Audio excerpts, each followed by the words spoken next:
What's up, Dolphins fans? Welcome into Dolphins Today by Chat Sports. I am Nick Roloff. It is time for some Monday Night Football. Miami in Pittsburgh. A must-win game.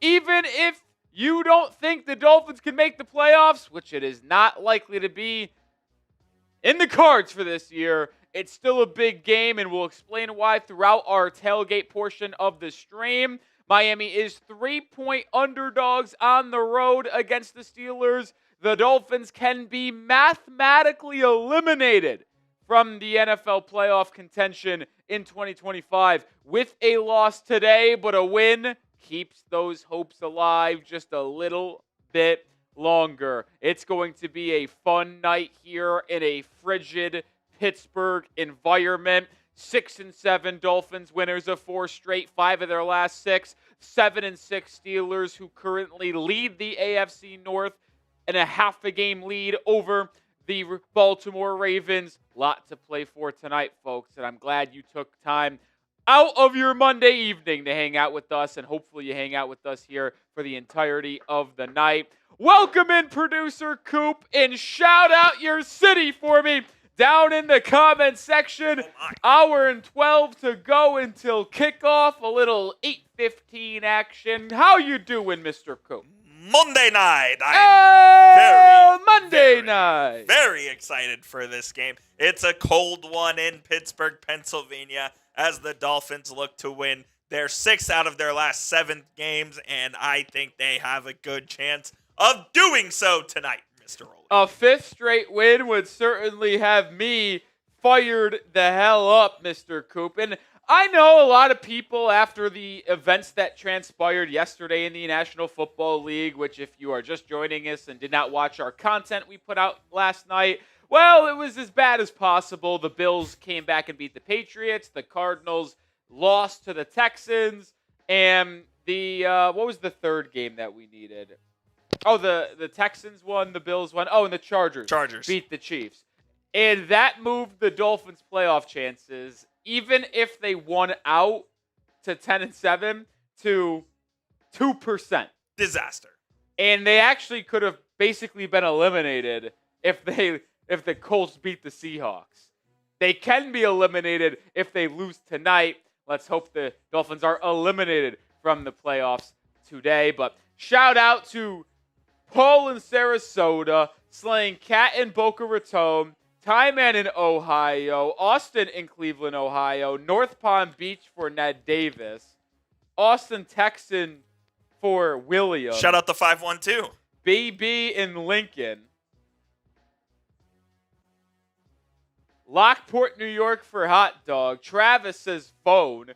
OG Brian Aycock in South Carolina. Fort Wayne, Indiana for the legend himself, MDW, North Lauderdale, Florida. Is Lockport Hialeah, up your Florida. way? What was that? Is Lockport up your way? I have no clue where that is. Absolutely no clue.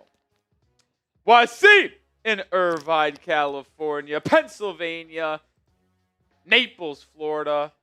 I have been up to Naples, Florida. Really similar area to Fort Myers, Florida, Mr. Coop. Shout out to Jonathan Soto for getting the party started on today's live show. Call me a fair weather fan, but as much as I want the Dolphins to win, if they lose, I wouldn't be upset either. Now, I'll say this. I'm not going to be heartbroken if they lose today because I already know that the Dolphins aren't going to make the playoffs. I have let you guys know over the last 2 weeks, even though we've made multiple videos detailing how Miami can make the playoffs, I have always said I don't expect them to make the playoffs. And I don't expect anything of this season. But I do want Miami to win today because think about all of the narrative surrounding Tua and Mike McDaniel. Never able to win on the road against good quality opponents. Never able to win big-time games in December and late November. Never able to win on the road in cold weather games. All of those things can be dispelled tonight if Miami goes on the road in mid-December in a primetime 16-degree night and beats the AFC North leading Pittsburgh Steelers. Like, we have looked to make a difference in our roster construction, right? Even though Chris Greer is horrible, you can say this offseason he tried his hardest to build the right way through the trenches. James Daniels, Jonas Avianaya, drafting the 3 defensive linemen. Let's see if it pays off. The trenches were upgraded. Let's see if it ultimately catapults them into a win on the road against a Steelers physical football team missing some key players. Today's stream is brought to you by PrizePicks. You and I make decisions every single day, especially during the holiday season. What do we buy for gifts? What do we eat? What game do we watch? There is only one place where it feels good to be right, though, and that is PrizePicks. Your fantasy football season might be over, but you don't have to wait till next year's draft. PrizePicks lets you pick your favorite players every single week and win when they hit their projections. No draft required. Just pick more or less and at least 2 player stats. And if you get your picks right, you could cash in.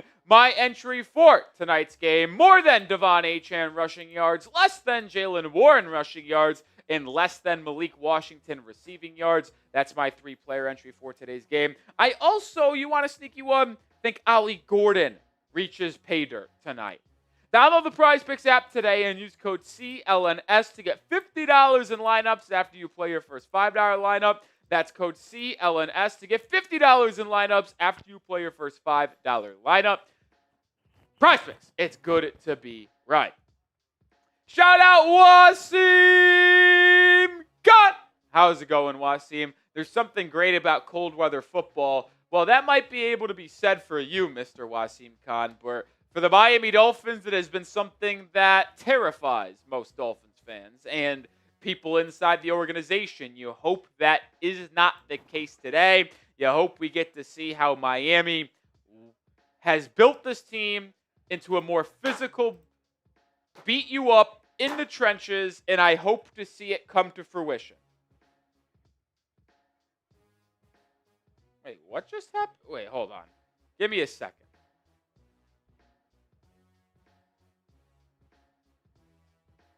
What?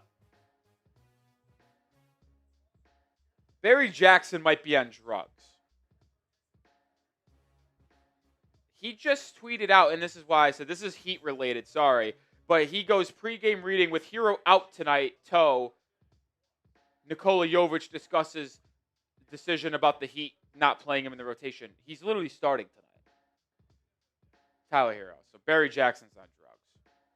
I don't know what the hell he's up to. I don't know what he's up to. This is our super chat menu today, folks. $5 gets you a raffle ticket. $10 gets you 3 raffle tickets. $20 gets you 7 raffle tickets. And we spin the wheel, which I forgot to send you the wheel. Do you have it, though? It's over. It's on here. Oh, cool. No, it is. It's in the doc. I don't know. It might be. I have no clue. I don't think it is. Come on, Coop. Even though it's on me. But you got to be, what's up with the wheel? Me. Yeah, it's a hand up, both of us. No doubt. You know, I watched the movie the other day. It was called Set It Up. I watched it with my girlfriend. It's a rom-com. They called it the over dick around thing, to where it's like, yeah, I know you exactly what have so much time to get prepared and be on time to do something that you actually miss the thing that you got to do because you know you have so much time, and that's what happened tonight. I can create a little wheel for us. Yeah, I mean, there's one in Heat that you can just copy if you go to the. I'm sure it might already be on there. Okay. To be honest. Anyway, $50 gets you in the Aqua Club, and we take down a beer bong and the MVP. And once again, I forgot to go grab the goddamn football. Just an absolute disaster class from me today. Absolute disaster. Unbelievable performance early from me. As the Steelers are introducing Ben Roethlisberger and Joey Porter to the... And James Harrison to the Steelers Hall of Fame. You think it's awkward that they're inducting them to the Hall of Fame, yet both of those guys, Roethlisberger and James Harrison, literally said over the last 2 weeks that they think it's in the best interest for the organization and Mike Tomlin to go their separate ways? Yeah, that's got to be a strange situation there. They are franchise legends nonetheless, though. I mean, Super Bowl champs. It's A little awkward. Yeah. A little awkward. But shout out to Jason Wildcat Smith with a $50 super chat. Getting the party started tonight. Hell yeah. Just giving love from the Oceanic Mammals fan from rural Axtell, Kansas. Tiny town here. Let's go, Jason Smith. Always a real one. Not a kid. Shout out to Jay Not a kid. Smith, man. He's going to get into the Hall of Fame again, as he has so many spots in the Hall of Fame. And that is also going to be our first beer bong of the night as well. It is not in here, unless did you slack it to TV, perhaps? Maybe. I don't know. I'll figure it out. Okay. Let me get Jason Smith in the raffle, though. 2, 3, 4, 5, 6, 7, 8, 9, 10, 11, 12, 13, 14, 15. That's how much you get. We got Jonathan Soto in there with 5. And then there was another person who sent in a 5. Jonathan Soto again. Oh, so Soto sent in 2 5s. Perfect. Perfect for Mr. Soto. Oh, here's the other one. Yeah, this is the one we were getting to. I'll go grab the phone. Made a video, thank you. You know where they are, right? Yep. Okay. You made a video about free agents, keep or go. Who do you want to personally keep? At least my top 3. It's a great question, Mr. Jonathan Soto. Oh, man. It's tough. I got to be honest. Out of the free agents, I don't really know which one I want to keep between. I think you need to keep one of your corners. I think I really want to keep Jack Jones. And I know some people are going to be crazy and say, why would you choose Jack Jones over Rasul Douglas? I'm going to go with the youth of Jones. I also think his ball hawking ability is enticing to me. Yes, Rasul Douglas has been better this season, but I really want to keep Jack Jones, I think. I'll keep him on another 1-year deal. And then I think I would go number 2, Larry Borum, which, by the way, we'll get to the inactive list. He is inactive today with an illness. But Larry Borum has been such a good swing tackle. I would love to bring him back to be the backup tackle to Patrick Paul and Austin Jackson / rookie at right tackle for next year. And then the third guy that I really want to keep, I think it's got to be Greg Dulcich, the tight end. He's been really good for Miami this season. He has really elevated into that second receiving threat at the tight end position. And I believe him, Julian Hill, and a rookie / free agent signing is going to be an interesting tight end room next season. So I think my top 3 would be Jack Jones. It would be Mr. Larry Borum, which is crazy to say, and I think Greg Dulcich. Those are my 3. I'm not going to swing for the fences. Look, the truth is, you got to choose between one of Jack Jones and Rasul Douglas. It's just incredibly unlikely you bring back both of them, and it's probably not smart either to just run it back, knowing that they're likely not going to play at a higher level than they are this season. So you take the gamble on the youth with Jack Jones and then sign a good corner in free agency or draft one in the first 50 picks of the draft. So it's kind of what I'm feeling like there, man. That's kind of what I'm feeling there. What about Storm Duck? Storm Duck is actually under contract next year for the Miami Dolphins. So, yeah. Oh, I totally forgot to even mention what our raffle even is this week. I think it might be arguably the most fun raffle item of the year, Coop. I would agree. It might not be the best in terms of quality, but it's the funnest. funnest. The most fun absolutely has to be this. I don't know if you're a WWE person. I actually am not, and I still speak that highly of it. It is a Miami Dolphins WWE-styled belt, but you know what it actually is? It's not a belt, folks. It's a cooler. It's an igloo cooler. That's sick. I didn't even know that. You have a zipper, and you put some drinks in there like a Happy Dad. The Happy Dad would go right in the cooler. Are you kidding right me? around your belt. How sick is that thing, man? Imagine whether you're going to the game in a tailgate or just having some people over to watch the Dolphins game at your crib next year or something like that, and you pull out a Dolphins WE style belt and you just got so 4 or sick. 5 beers loaded up in there, dude, and you just pull it out and start drinking, that would be freaking sick, dude. Anyway, that's the raffle item for today. $5 gets you a ticket. $10 gets you 3. $20 gets you 7. We give you 15 for $50. It's always fun here at the channel. We try to keep it fun, man. We try to keep it fun. And if you want to get more out of your donation to the channel, we double raffle tickets on Venmo because we get a little bit more out of your donation this way. We greatly appreciate it. Nick-Roloff is another way to help the channel out. Really appreciative.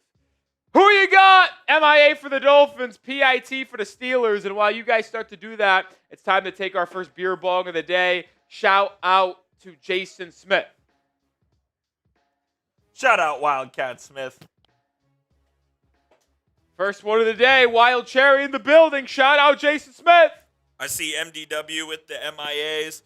Soto says MIA, but like 98%. So he's not fully 100% confident. Funny Mario Bros saying MIA. I see Toyds TV. Shout out Aaliyah. Shout out Tim. Shout out Tyman. Shout out Mark. I see a lot of MIA. This is what I like to see. I don't see enough of the opposition in the chat, and I feel like there are some times where we have too many people from the other side. I like this to be a Dolphins-only chat. Yeah, you know what? The guys are bringing it early today. Let's go, baby. And I absolutely, oh my goodness. Let's go, baby. Oh my goodness. Let's go, baby.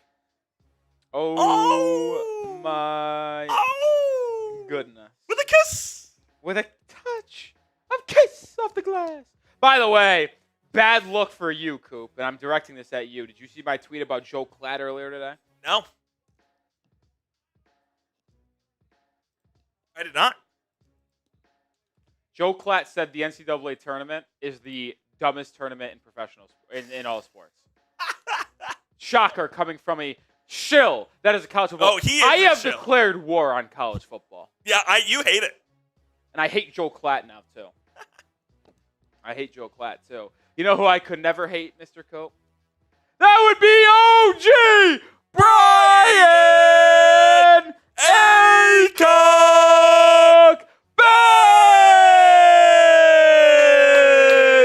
$100 Venmo! Shout out to the Let's OG! go! Getting into the Hall of Fame twice! Just got literally 35 raffle tickets. Are you kidding me, baby? What a legend, Brian Aycock. The man is just doing it all. Shout out OG in the chat. I have a feeling this stream could be special, ladies and gentlemen. It could be. Shout out OG. Spam those OGs in the chat right now. Spam the OG. Let's go. Show the man some love. We like to show some love to our big supporters here, man. Spam it, baby. Wasim spamming it. Spam it, man. Shout out Slaying Cats, Day Long, Funny Mario Bros, Michael. Shout out to the OG. Early leader for the Dolphins. Week 15. Today. MVP football. We know the OG was the MVP last week for Dolphins. OG's gotta have a shelf. Oh, of he's those. got a collection, man. Yeah.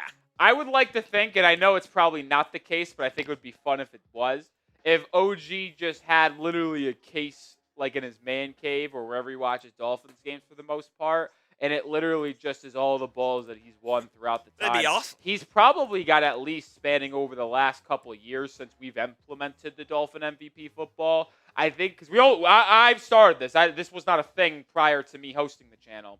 I imagine over the last 2 years he's got at least 6. Yeah. Oh, he's got at least 3 He's got or 4 3 this year. I think he. Yeah.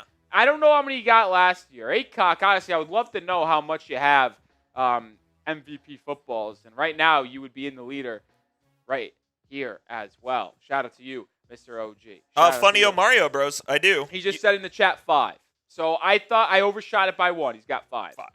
He's got 3 this year. I think he's got to have 3 this year. Yeah. He's got both the Jets balls, I'm pretty sure. Correct.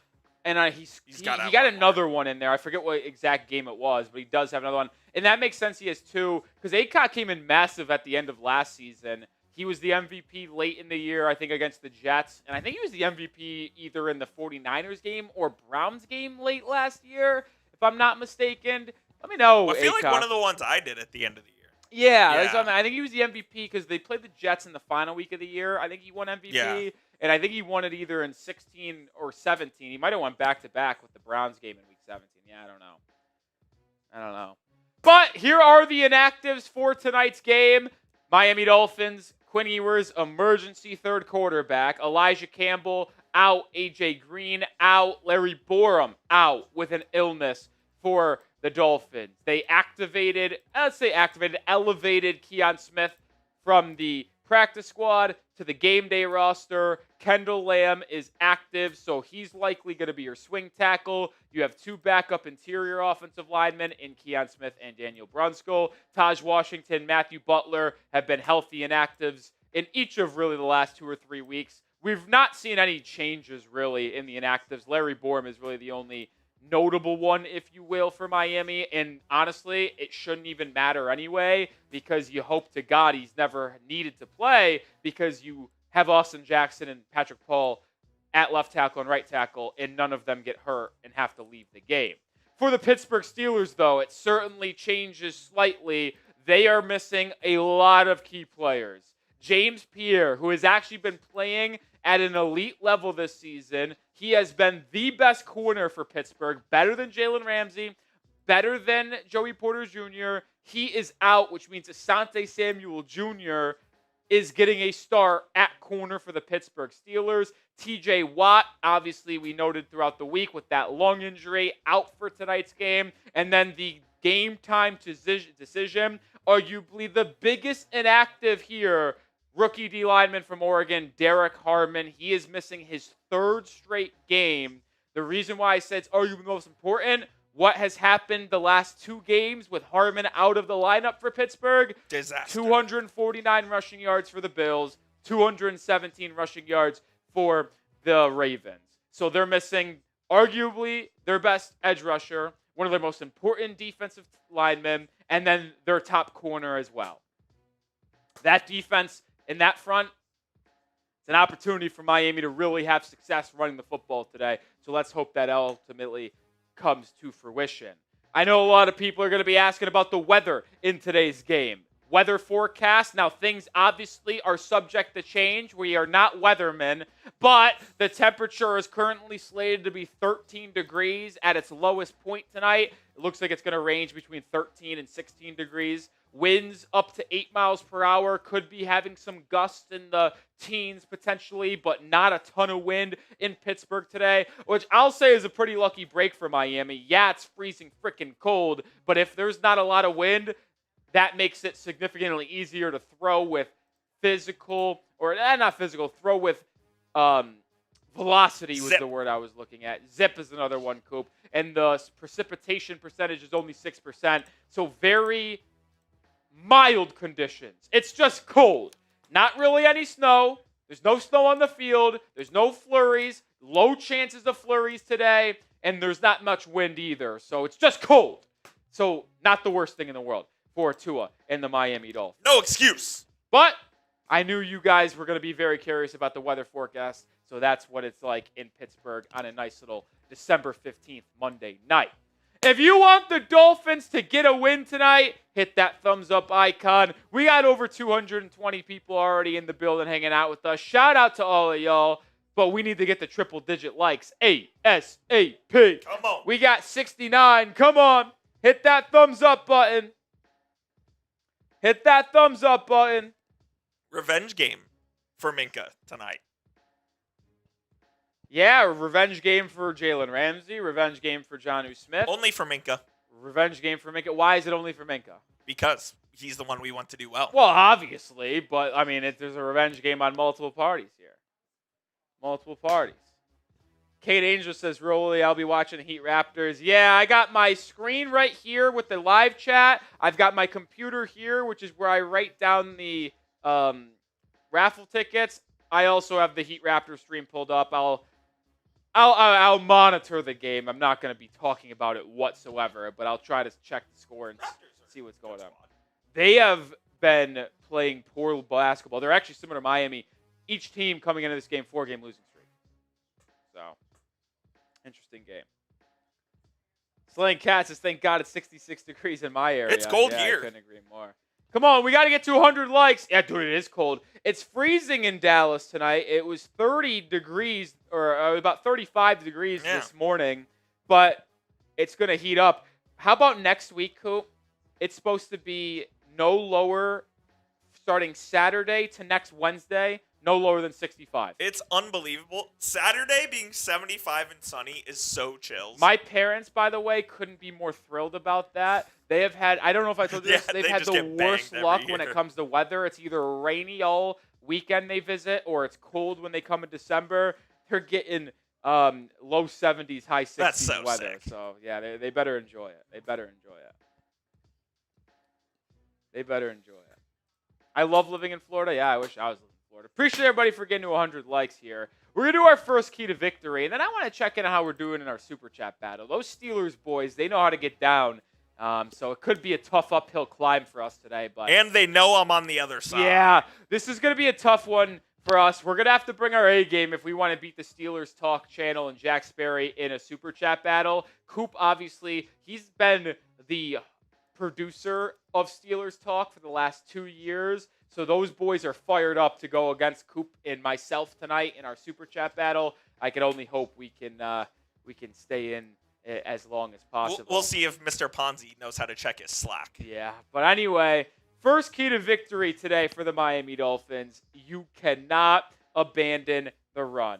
Miami has been a top 3 rushing attack in the National Football League over the last month of the year. And since they implemented the new style of offensive identity in Week 8, it's been completely different. We'll look at that here in a second.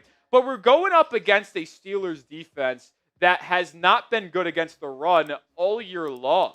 They're 21st in rushing yards allowed per game.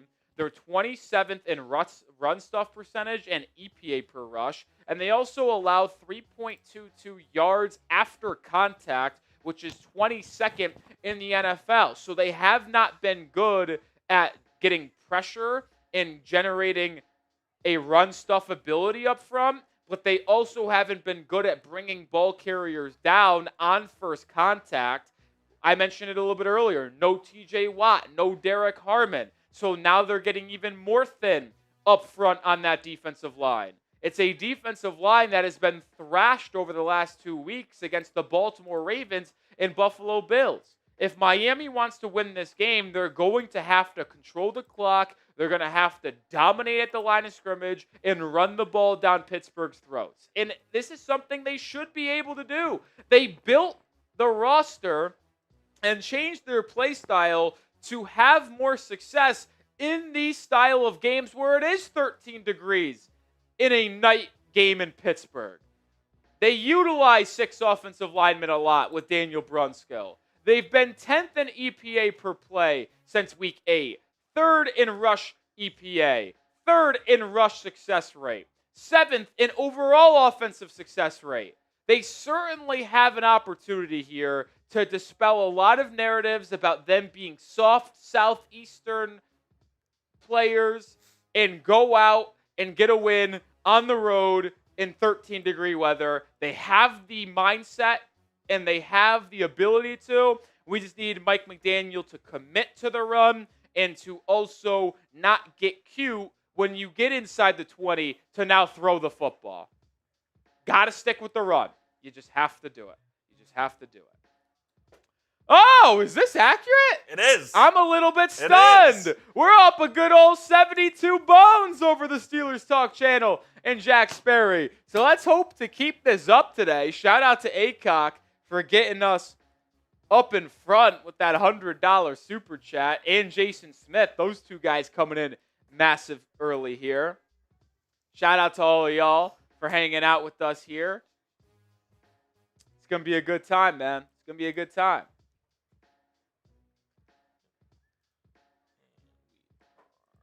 Michael says, I don't know why I just see Rolly going off on the defense after the game tonight. I hope that's not the case. There is someone I almost had a Rolly freak out on in the chat. Okay. And I apologize. But you didn't do it. No, I did not. But you just apologize for thinking it? Yeah, because James asked if the game was in Pittsburgh and Miami. We showed you the weather forecast on the screen for about 60 seconds. Yeah. Do you think it's going to be 13 degrees in Miami? I think if it ever was 13 degrees, what's the coldest temperature ever recorded in Miami, Florida? I will Google that, but I can guarantee you it's above 13. Yeah, I don't think it's ever got that low. If it ever got to 13 degrees in Miami, Florida at this point, I think it's over. Like, I think the world's ending. And I truly kind of stand by that. I kind of feel like that could be true. The coldest temperature ever recorded in Miami is record low of 32. Yeah, I know you could have snow at that weather, but I knew there would be no chance that it would ever be below 20 was really my thought process there. Never lower than 20, but never lower than 32. Never lower than 32. I wanted to do a fun experiment today, Coop. Every 50 subscribers we get on today's live show, we're giving away a free raffle ticket. We're giving away a free raffle ticket for every $50 or 50 subs today. We started with how many subscribers, Coop? We started with 78,412. We are currently at 78,432. So every 50, which would be 62. Oh, I thought we were going to go to 78,450 and just go every actual 50. We can do that for the first one, so it's then easier to track. Yeah. But then once we get to 78,450, every 50, it's every 50 from there. Okay. So we're 19 subscribers away. If you have not subscribed already, join the channel. We put out daily Dolphins content live for every game as well. We live tomorrow breaking down whatever transpires in tonight's action. So be on the lookout for that. What is this? The football? Okay, I just wanted to make sure I knew what I was. It drives me nuts. The wide lens in that camera. I'm looking at you. You're also a tall guy. Zoom in a little bit. No, because I like being a little bit smaller on camera. I was a little off. I was on the Red Zone stream yesterday, and Sam Brown Sam's had a Zoom that guy. puppy zoomed He's in. a Zoom guy. I'm like, dude, this is from I was basically from tits up, dude. It was unbelievable. Shout out to the OG, Brian Aycock. We beat the Bills. We swept the Jets. Finished the season with a winning overall record. Fins up, Fins family. Shout out to Brian Aycock. That is 7 more raffle tickets. Certainly dominating the raffle game today, as Aycock always does. You're an absolute legend, my friend. That's also a wheel spin. So let me send a wheel to TV. Yes, indeed. And you know what? I kind of agree. Of course, Anthony. I fucking hate Anthony Davis, that piece of shit. Out. Yep. Scumbag. As I get back on track here, I do agree with Aycock's sentiment that you want to finish with the winning record at this point. I think you want to try to finish strong. And I know draft picks and this and that. I think it sets a bad precedent if you're intentionally losing games. I agree. Try to win as many games as you can, no matter the circumstance. And where the chips fall, they fall. And if we're just going to be honest here, at this point, I know that, there's no chance of getting the number 1 overall pick. There's no chance of ending up in the top 5 of the draft. Heck, there might not even be a chance to end up in the top 10 of the draft because 6 and 11 might be picking number 11, to be honest, this year. Who knows?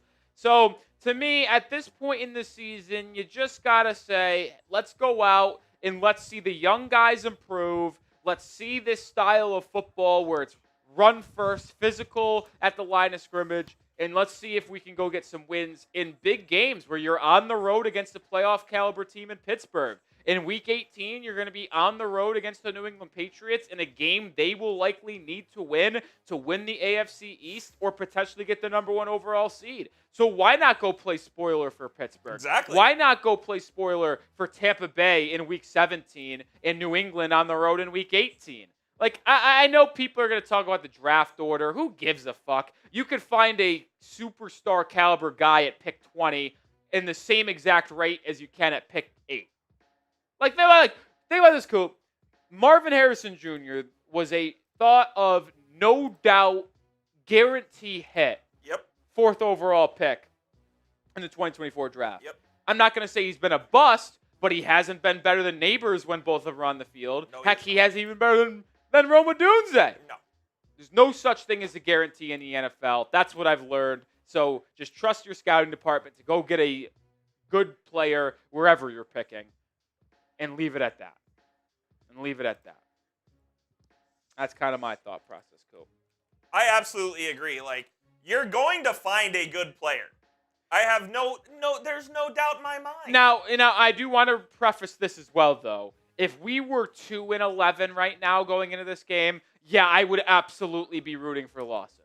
But when you aren't in the running for the number 1 overall pick, I don't think I care. Agreed. If you could get the number 1 overall pick in the final month of the year, all right, I'm going to root for that number 1 overall spot just to give you the flexibility to choose whoever you want or potentially have a massive haul in a trade back scenario. But if you can't even get inside the top 5, like I said, who gives a shit? Let's just go out there, play the game, play spoiler, and where the draft odds land. That's kind of where I'm at. That's kind of where I'm at. All right.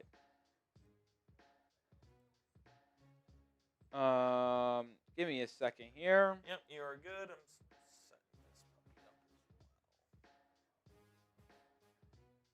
Just doing some behind-the-scenes stuff here real quick.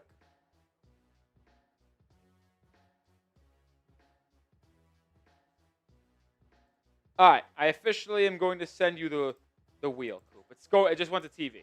Perfect. Just went to TV. Yeah, Brian Aycock makes a great point. It's just difficult to watch a Dolphins game and want them to lose. It just is. Even if the Dolphins are eliminated from the playoffs in Week 18 against New England, it's going to be hard for me to root for them to lose. It really is. No question. It really is.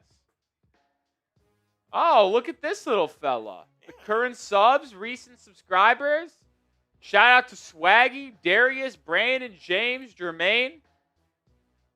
I'll say this. If you did just subscribe and you don't see your name up here as the recent subscribers, I think it's because you got to be a public profile. Oh. If your profile is a private profile, we won't be able to see your name on that list of recent subscribers. But shout out to the recent subscribers on the channel.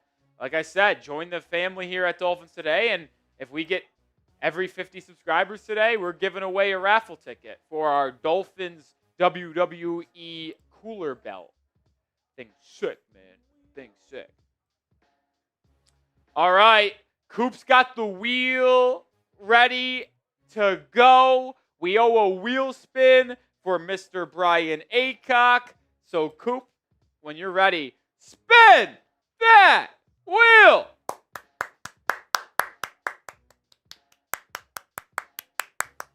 Oh, we got a little 10 jumping jacks action for Mr. Aycock. 1, 2, 3, 4, 5, 6, 7, 8, 9, 10.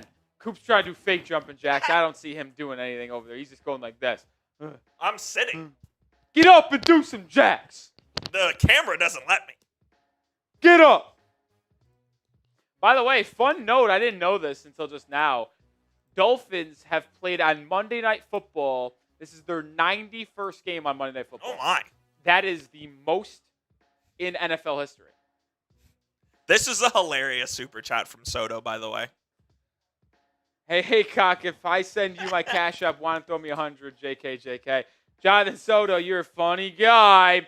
You get another 5 or raffle ticket. And as we always mention with the donations that go to the channel, we, when it comes to me and Coop, don't get any of it. No, we do not. We literally none. It goes literally right back into the channel in the opportunities to do giveaways like we do with the Dolphins Igloo belt, like we do getting these MVP footballs.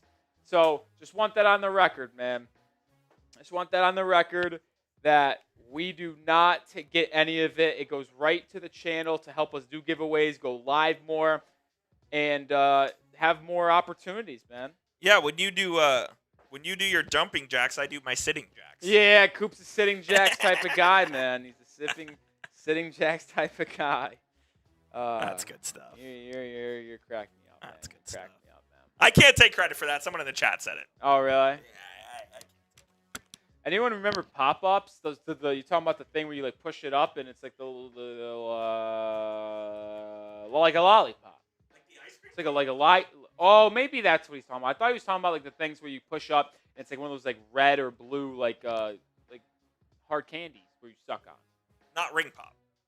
It's like that, but it's like a it's version. like a lightsaber type thing. I feel like that's what it is. Well, I'll tell you what. Oh, I add an L there.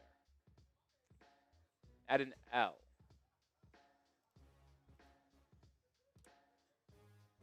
Add an L there. Boys, we got one today because Corey Belfast bang!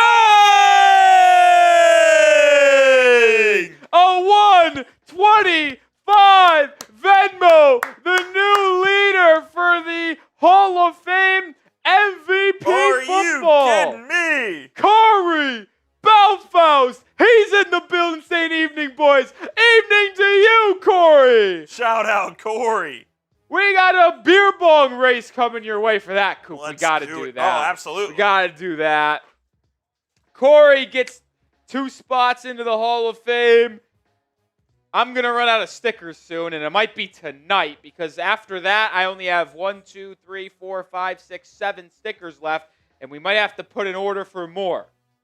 But shout out to Corey Belfast, baby. Let's freaking go, man. That's legendary stuff right there. I would imagine it extends our lead over Steelers talk I just requested an update. unless they've gone nuclear. But let me write down all the Corey Belfast raffle tickets. 1, It's a Miami 2, Sports 3, Equinox minus 4, the Marlins. 5, 6, 7, A solstice 8, 9. The Panthers play today too? Yeah. Yeah, look at that. Look at that. Panthers drilled my stars.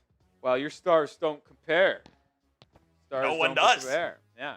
Oh, that Heat game's probably about to get tipped off. Yeah, 6:43 or yeah, that's what time we usually go. I might run out of stickers today, man. Coop, you want to go grab yourself a Happy Dad? Yes. I already grabbed you a Murbanga, but if you want to go grab yourself a Happy Dad, we can knock down a beer bong races. We're about 31 minutes to. Oh shit! Hero is out of the game. So Barry Jackson did know. But he put Hero on the starting lineup graphic. What a bang. How did Hero miss this game?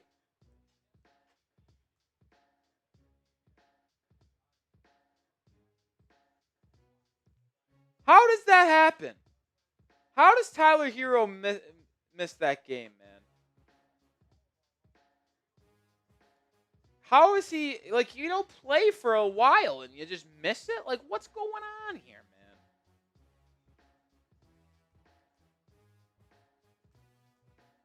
We'll get that super chat from MDW up on the screen here in just 1 second. Whoa, that was scary. Someone just yelled, "What's going on? Let's go up, everybody," on the broadcast. That was weird.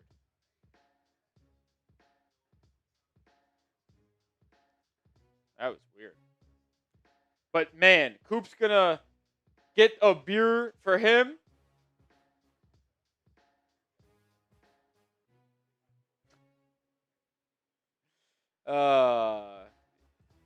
This has got to be maybe the funniest chat comment we've ever had. David says, Douglas Durong is my favorite Dolphins content creator. He's down to earth. His channel is more about growing subscribers and getting super chats. Check him out. He's really cool. Now, listen, David, I know everybody is going to have their own preference. I know I'm not going to be everybody's favorites. Dougie does a great job. I just had to go talk shit to Steelers talk real quick. Oh, boy. And everybody's going to have their differentiating opinion. But you saying this channel only cares about is super chats and Oh, that's subscribers. Listen, 2 things to that. One, the thing we care about the most is providing you guys with the most entertaining and informative content every single day. Number two, you want us to care about the two things that matter the most: making my company money and growing the channel. Come on, what are we doing here?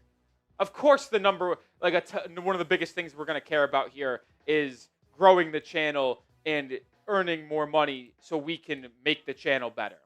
It just doesn't make any sense. Did we ban him? No, because he likes the channel. He enjoys it. He just prefers someone else. But the point of making it this channel only cares about growing in subscribers and making money so we can make the channel better. That's just a fucking dumb comment. Oh, I agree. Because you know what? The truth is, every other Dolphins content creator, you want they care about the most? The views and subscribers too. Don't let them fool you, man. Don't let them fool you. Everybody wants to grow in subscribers and give views. And if they're telling you otherwise, they're just lying in your face. And you know one thing I'll never do? Lie. Is lie to your face. We do work for a business, man. Yeah. Listen, I'm paid to grow this channel and make money. That's the thing I care about most. And so does everybody else, because they wouldn't be doing it if they didn't want to make money. I will never shy away from us wanting to get subscribers and make money, man. But it just cracks me up. Cracks me up, that comment. Shout out to the Go MDW, one of the legends here at the channel. Go Fins. Hey, Nick, Coop, Dolph fans. What's up, man? What's up, man? Shout out to MDW, always in the building here. Coop, are you ready to take down a beer ball? I was born ready. What flavor did you grab? I went with watermelon. Oh, a watermelon. Some might say, in the Philly area. Shout out to Corey Belfast.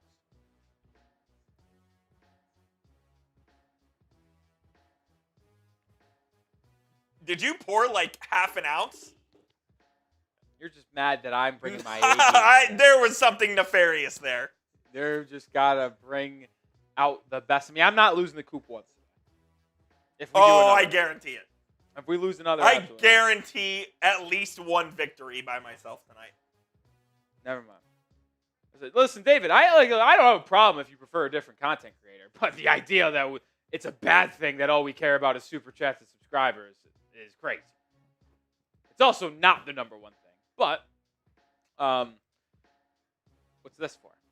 MDW, man. Oh, you're right, MDW. Yeah, good call. Got to keep you on your toes. Spin that wheel! What's a Hoff? Oh, I thought that said Hoff shot. Well, since David only thinks we care about subscribers, I'm going to override this wheel spin, and I'm going to give MDW a Hall of Fame spot. Just to prove a point. We also just did a subscriber. We did, all right. So. We did do a sub push, all right. Shout out to MDW. We're going to give you a Hall of Fame spot for 40%. 60% off. 60% off. Shout out to you, MDW. Yeah, 20 out of 50 is 60% off, right? Yeah, because 40% off would be $20. Correct. Off. At a kid. Well, no. 20% off of 50 is going to be... Think about this. 50% off is $25. No doubt. So... Yes, you're right. So you're correct. 60% is... You're correct. Yeah, we can do it. We can get there. Rolly and I aren't math experts, all right? But I'm certainly better at math than... Oh, there's no question. Yeah. Did you get my latest Slack, by the way? Oh! Yeah. If you say... No, Corey, no. What happened is we spun the wheel... And he got into the Hall of Fame, got his name on the board right there, MDW, for a percentage off. Because he sent a $20 super chat in, and he got in because the wheel spin just missed it, so I gave it to him. And usually, obviously, it's 50 or higher to get in there. And speaking of 50 or higher, G! Brian Acock! A 125 Venmo to match Corey Belfast. Reclaimed MVP lead and get an insurmountable amount of raffle tickets. Let's go, Acock! Acock! Acock! Acock! I mean, this is electric. This is absolutely electric. What a great start today. It is hot in the studio. No lie. I'll turn it down. It is hot in here, man. Like, usually, like, I can handle it. But, like, to me, for whatever reason, it is really hot, Coop. Do you feel that a little bit? It's a little steamy. You know, it's better than it being freaking ice cold. That's for sure. But shout out to you guys, man. Oh, Acock gets another 2 spots. Are we BTAing Steelers talk? We are to the point where Xavier won't even slack me back. Really? Yeah. I got to be honest. I didn't have that on my bingo card. We certainly are the underdogs in that matchup. So we're at 350. And yeah, I only have 4 stickers left, so we might be in trouble. We're at 456. Yeah. Yes. Good math. That was good by you, Coop. That was good by you, man. Help of the calculator. Oh, really? You had to use a calculator? Oh, absolutely. That's tough luck. Just got to make sure, man. Well, another beer going down the hatch. We'll do this. I'll leave it up to you. Do you want to do this one as a beer bong race, or I was gonna say I'll do another beer bong and I'll take a shot too. Either your preference. Hey, Cock, would you want a beer bong race, or I could take a shot and a beer bong to? Yes. Acock, let us know. Do you want to do prize picks here? Yeah, I could do that. Shot. All right. Yeah, I'll do the beer bong in this. We're gonna let Coop off the hook. Shocker. Coop doesn't have to do anything. Never. What sandwich did you go with today? Did I ask you? I went with the bacon, egg, and cheese. Oh, you're right. I did ask. It was good. Yeah. And Uncle Polly's for you? Yeah, got it. The only knock on doing the breakfast is that they don't give you his side, but you got to pay for a side. Yeah, I got it anyway. It was under 15 still. Oh, was it? Yeah. Okay. Shout out to Brian. Oh, Acock. we are BTAing them, dude. Really? Oh, yeah. That's a stunner. We'll show you the update after our prize picks read.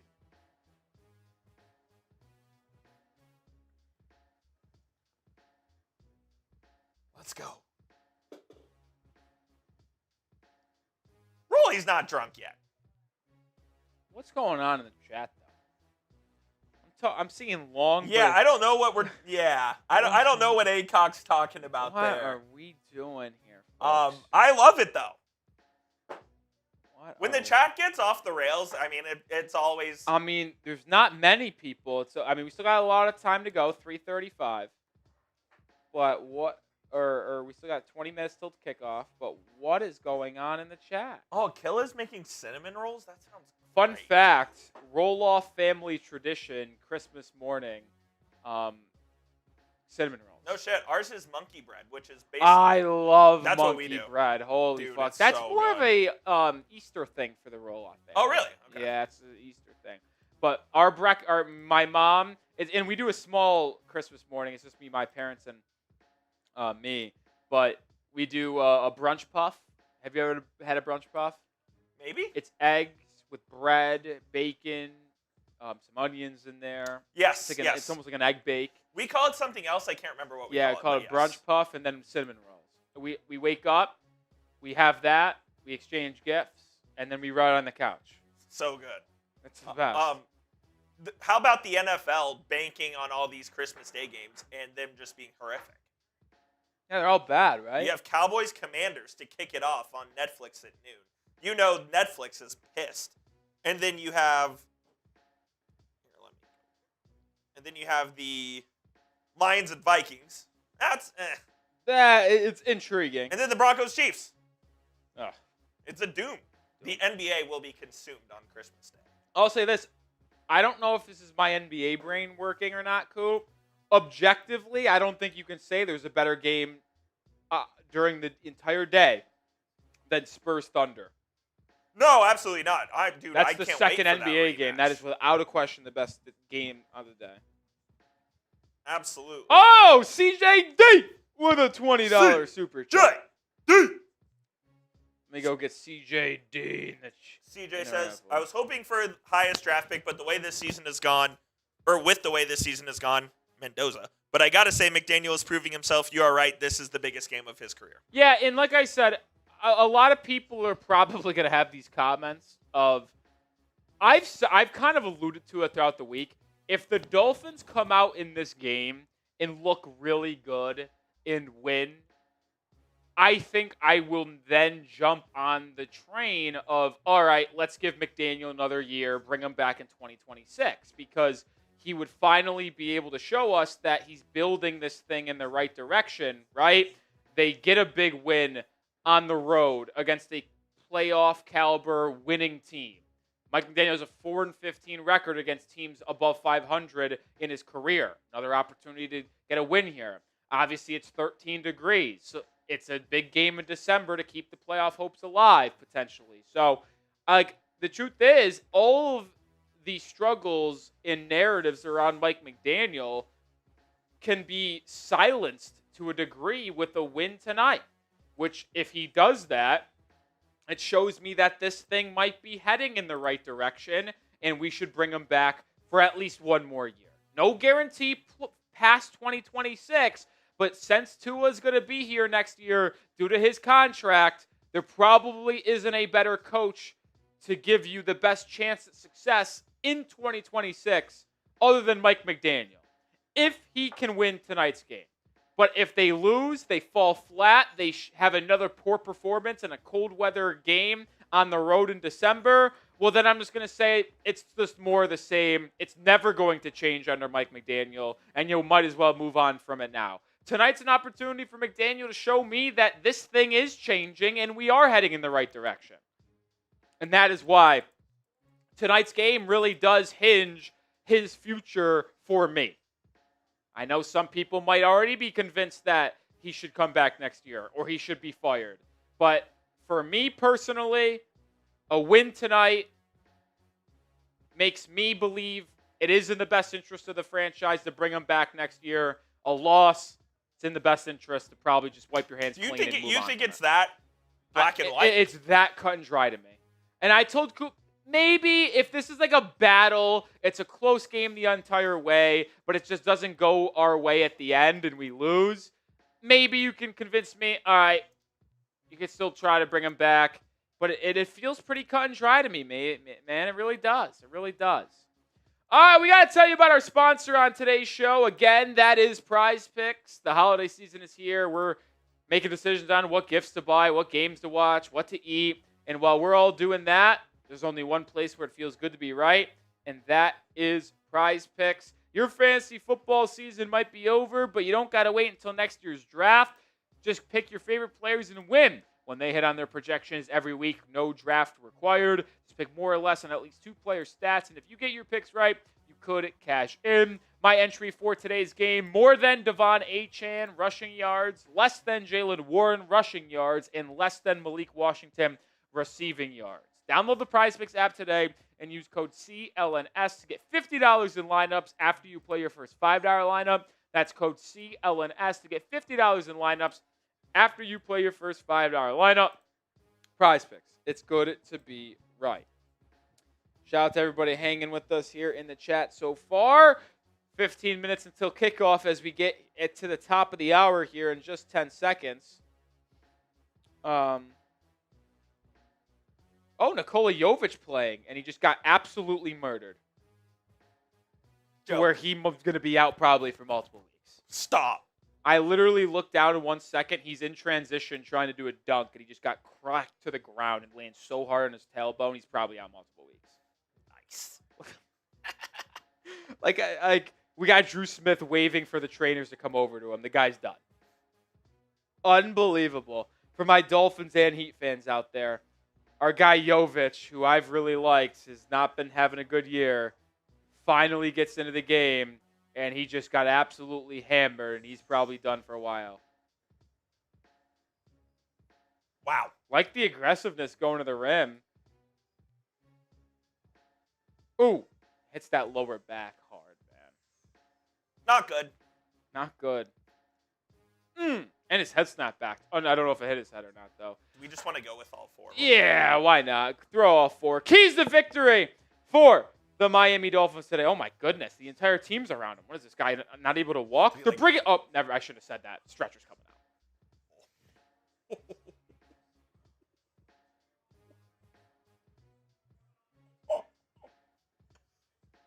No way.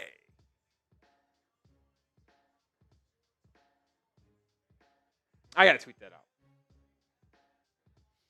That's crazy. Here are the Dolphins' keys to victory while Rolly has to send out a tweet about the Heat real quick. We already talked about the run game, which you cannot abandon. Feed Achane, feed Ollie Gordon, feed Jalen Wright, lean into this run game. And you can't let DK Metcalf beat you deep. He is a very good deep threat. He's having a very good season in his first year with the Pittsburgh Steelers after being traded from the Seattle Seahawks. And the Dolphins secondary has to do a good job of keeping everything in front of them. And when this Pittsburgh Steelers team plays man defense, the Dolphins have to punish them. The Steelers are not a good defense when they play man, and Tua has to take advantage of those mismatches they're going to have on the outside with Jalen Waddle, with other guys like Achane, even in the pass game as well, that they have to take advantage of. And this is the most important key for me, no question about it. Tua cannot turn the ball over. He leads the league in turnover-worthy play percentage.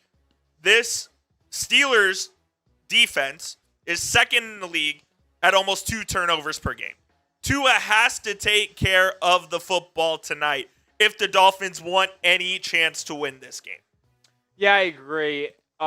Coop summed it up perfectly. We've talked about the keys to victory a lot, but I want to go to that graphic that we have on Tua turning the ball over. Oh, it's a arm injury for Jovic. Oh, did he break his arm? Oh my God, he might have. It's they put an air cast on his arm. Oh. Who rocked him? I don't know.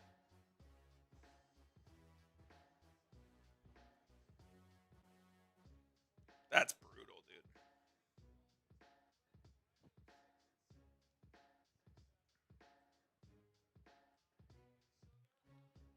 Here are the exact numbers here with Tua, as Rolly tweets out. Yeah, sorry, I had to send another tweet good. Out. Multitasking. Man. Aircast. I cover the Heat and Dolphins here. Rare occasion where they're playing. I think it's the actual first time they're playing at the same time. There was one game earlier this year. Was there? Yeah. Oh, a Thursday. Yeah. It was Heat Spurs. It was the same day we got our shit rocked by the Ravens. Yeah, that's right. Anyway, Tua, as you see it, 5.4% turnover-worthy play percentage. It's the highest in the NFL among starting quarterbacks. The only other quarterback that has a similar number is Spencer Rattler. Obviously, he's benched, and it's Tyler Shuck show. But you see it, the Steelers, their turnovers per game as a defense, 1.8, second highest in the NFL. So you have a quarterback that has the highest turnover-worthy play percentage in the National Football League going up against a team in Pittsburgh that takes the ball away the second most in the NFL.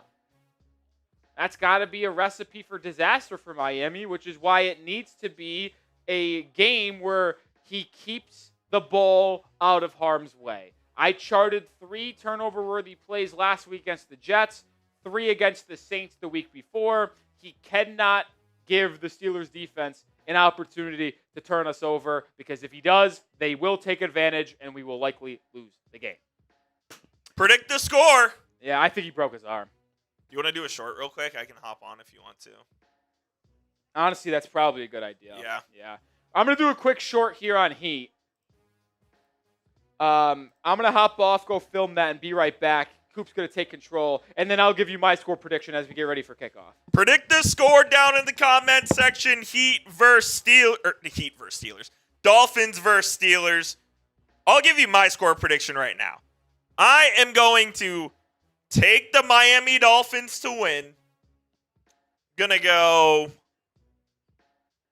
21-17. Dolphins get the victory. Paul says 2013 Dolphins. Mike says 30-24. Dolphins or Steelers? Mike, let me know. Keegan, I see 31-17. The media outlets picked the Dolphins. So I just saw a crazy stat come across. Let me go see if I can find it. But it was about the Dolphins and their lack of victories when the weather gets cold. Here it is from ESPN. Including the playoffs, the Dolphins have lost 13 straight games in sub 40-degree temperatures at kickoff, with their last win coming in 2016 versus the Buffalo Bills. That is the longest losing streak in such temperatures since the start of 2000. So lost 13 games in a row when the kickoff temperature has been 40 degrees or less. For those of you that don't know, the temperature is in the teens tonight in Pittsburgh, Pennsylvania at Acrisure Stadium. However, Tua did win his first game ever sub 50 degrees last week. It was 46 degrees, and they got the win. And I'll tell you this as well. The Pittsburgh Steelers are 2-11 since 2021 when TJ Watt is either out or playing through an injury. Something has to give here. I think this is a big turning point for Mike McDaniel and the Miami Dolphins. Give me the Dolphins 20-17. I see Clarence saying 31-27. High scoring. High scoring. Mike, I won't be on Christmas. I won't be there on Christmas. Kane Angel says Dolphins 30, Steelers 22. Keep them rolling, baby. Keep them rolling. We are about 7 minutes to kickoff. Rolly will be right back. He just had to film a quick short for the Miami Heat game real quick. But he will be back momentarily. For those of you that missed it, here is our tailgate menu, as we'll show you one more time before kickoff begins. $5 gets you a raffle ticket. $10 will get you 3 raffle tickets. $20 will get you 7. Plus, we will spin the wheel. $50 gets you into the Aqua Club and a beer bong. And the MVP of today's show will win the Dolphins Today football. I believe that is Mr. Aycock as we sit right now.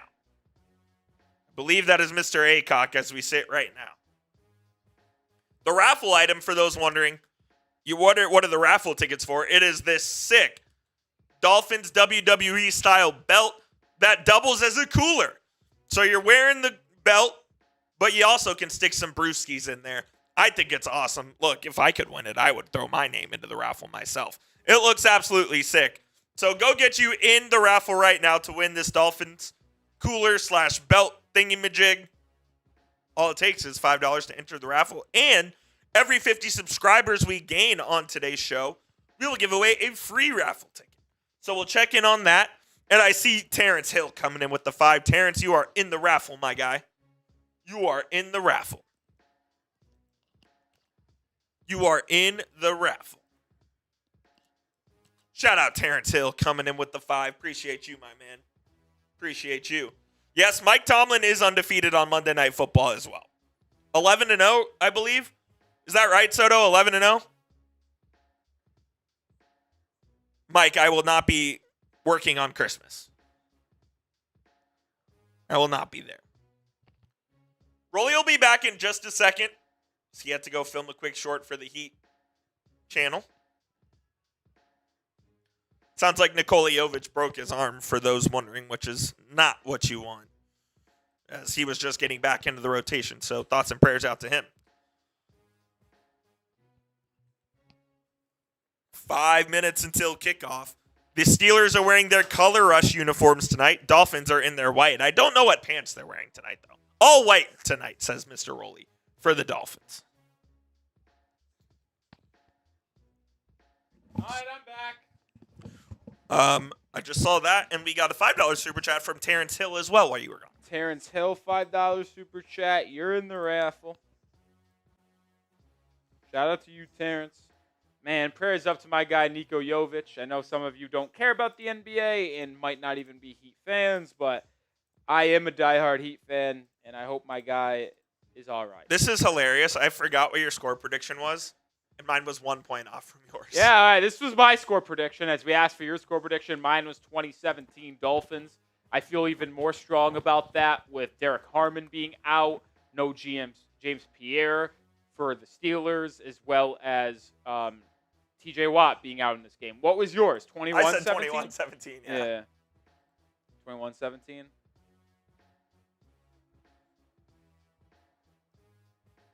Robert says, where the hell is Rolly? Is he a football fan or is he a damn basketball fan? Well, I'm both, and I have been very open about this. You've been very transparent. I am a basketball guy through and through. That is my favorite sport. So if you had to put a gun to my head and said, pick one to watch for the rest of my life, Miami Dolphins or Miami Heat, I would answer Miami Heat with no hesitation. But you would be out of a job. I would also be out of a job because the NFL makes more money than the NBA. So that's why we're here tonight. But I'm still a big Dolphins guy, but I just like the Heat significantly more.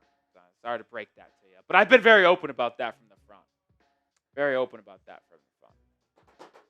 Shout out to Corey Belfast with a $50 super chat. Actually, Venmo, scratch that. Shout out to Corey. My guy gets into the Hall of Fame again. Absolutely legendary start to this stream. Hopefully the momentum continues and the Dolphins show up and get the win on the road in Pittsburgh tonight. Momentum.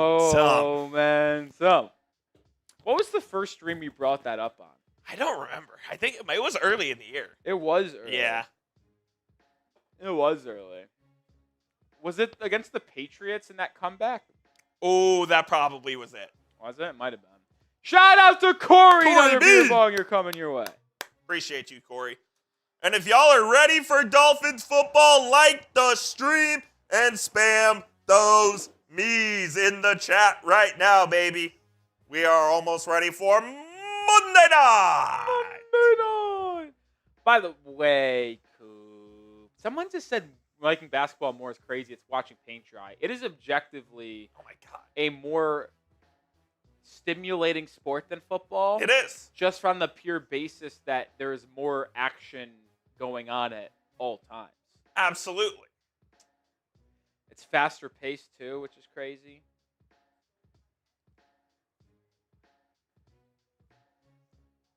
Basketball's awesome. It's awesome. I love basketball. I love football too. I love basketball more. That sucks. Yo, Nico broke his arm. All right, so I got to get Corey into the raffle. 2, 4, 6. I see 8, Byron. I see Slaying Cat. I see Brother. I see Brandon. Shout out Brandon Wall. What up, brother? I see Ty Man the Buckeye. I see Crazy Fins. Let's go. Everyone spam those me's in the chat. I see Acock. I see, I can't even say. I will say Boomer. I can't even say the other part of that name. It Boomer disgusts Sooner. me. Boomer Sooner. I can't say that. We're Boomer Sooners here at the channel. No, we are not. Sure we are. One of us are. Shout out to you, though. I see Kane Angel. I see Pancake. Yes, sir. Dolphins football about to begin, my friends. Yeah, we are really, really close. Let's freaking go. And let's freaking go. The OG Brian Acock. Shout out to the man, the myth, the legend. I don't know what I was doing there. Do you need me to beer bong this one? Yeah, I actually do. I was literally going to say, it's your, you got to answer the bell on this one. You got to answer the bell on this one. I got you. Acock gets into the Hall of Fame. I have 2 orange stickers left, so I'm cooked. Potentially cooked. I was just cracking up at you on Friday. Oh, I was drunk on Friday. No, the Irish was so funny, bro. What Irish? Goodbye. Oh yeah. I just look away. You were stalking me though. No, dude. I looked. Stalking me. This is crazy. We had our company holiday party on Friday, and we go out to the bar after. Admittedly, both Rolly and I we were overserved for sure. I look away for 5 seconds, and then what do I see when I look back? I see Rolly darting across the street to his Uber. I literally look, and I'm like, that is unbelievable. Cheers. Let's go Dolphins, baby. Shout out Coop. Shout out Brian Acock. Shout out to the legends. Oh, it's going to be fun, man. Let's go. Pittsburgh wearing those color rush black uniforms, waving the terrible towels. Miami wearing their all whites. It's time to get ready to play ball. Dolphins going to start with the football. By the way, I may have put a wager on first touchdown scorer, Ollie Gordon, and Jalen Wright. I sprinkled both of them. Ooh. I love Jalen Wright. I think one of them scores a touchdown today, and I'm hoping it's the first one. Ball is going to be returned by D. Eskridge across the 20, cuts upfield past the 25, and is thrown down at the 27.5-yard line. And that's where Miami will take over for their first possession of the game. Hit that thumbs up icon if you want the Dolphins to get a win today, folks. Over 1,000 people in the building. Let's get over 500 likes ASAP. We got Daniel Brunskill in the game on the first play, so Miami goes right to that jumbo 6 offensive lineman package on the first play from scrimmage, which I absolutely love. Tua will be under center. Brunskill in motion. Achane is the back. It will be a handoff. No play action. And Tua has Julian Hill in the flat. And Hill's got a gain of 15. Still on his feet. And it's going to be a first down, Dolphins. Type those ones. The good old rope-a-dope by Mike McDaniel. Everybody expects, this Dolphins rush attack. 6 offensive linemen. Now let's get a play-action bootleg for 15 across the 40, out to the 47-yard line. Julian Hill with a 17-yard gain. How about that, folks? You know Mike McDaniel has this scripted up. How about that, folks? Now Miami goes to a wild formation. It's going to be another play-action pitch. Drop down to Achane. Achane bounces off Alec Ingold, who got absolutely pushed back on a block, and it will be a loss of 1. We'll get y'all super chats up on screen in just a moment. 2nd and 11 now for Miami. 2 straight play action passes for the Dolphins.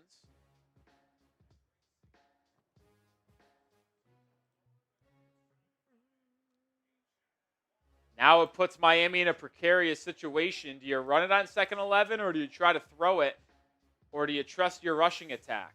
Miami is in the gun here. Tua. It's going to be a halfback sweep to Achane. Achane tripped up and only gains about 3. That could have went a long way, but he tried to hurdle Nick Herbig and got tripped up. My God, if Herbig doesn't tackle Achane, he might crib it. He might go at least 15. And it's going to bring up 3rd and 7 at the 50. You wonder if Miami would go for it here if you pick up 3 or 4 yards on this play. They're at midfield. I bet McDaniel's thinking that. Well, we'll hopefully just pick up the first down regardless. The Dolphins are 27th in the NFL in 3rd down offensive conversion rate. Tua, empty formation in shotgun. Takes the snap. Steps up in the pocket. Nope. Throws over the middle of the field. Low and incomplete for Waller. There was absolutely no spot to throw that ball, and the Dolphins will punt after picking up a first down on their opening drive. Yeah, they looked like the Steelers got some pressure there. Yeah, and Tua had time, stepped up, but when you step up like that, the edge rushers are allowed to peel back and attack. He had Cam Hayward and Peyton Wilson right in his face. Tua hit as he threw there. Well, the Dolphins' defense has been playing really good ball as of late. Let's hope that Bailey can pin him and the Dolphins' D can get a stop. Punt is away. It will land at the 5, and Ethan Bonner absolutely misplayed this. That is a horrible special teams He could have caught it. That ball landed at the 5 and rolled to the end zone. Bonner, like tried to push it. Bonner, grab it, dude, and throw it back into play. I think an above-average gunner keeps that ball outside the end zone. Makes that play easy.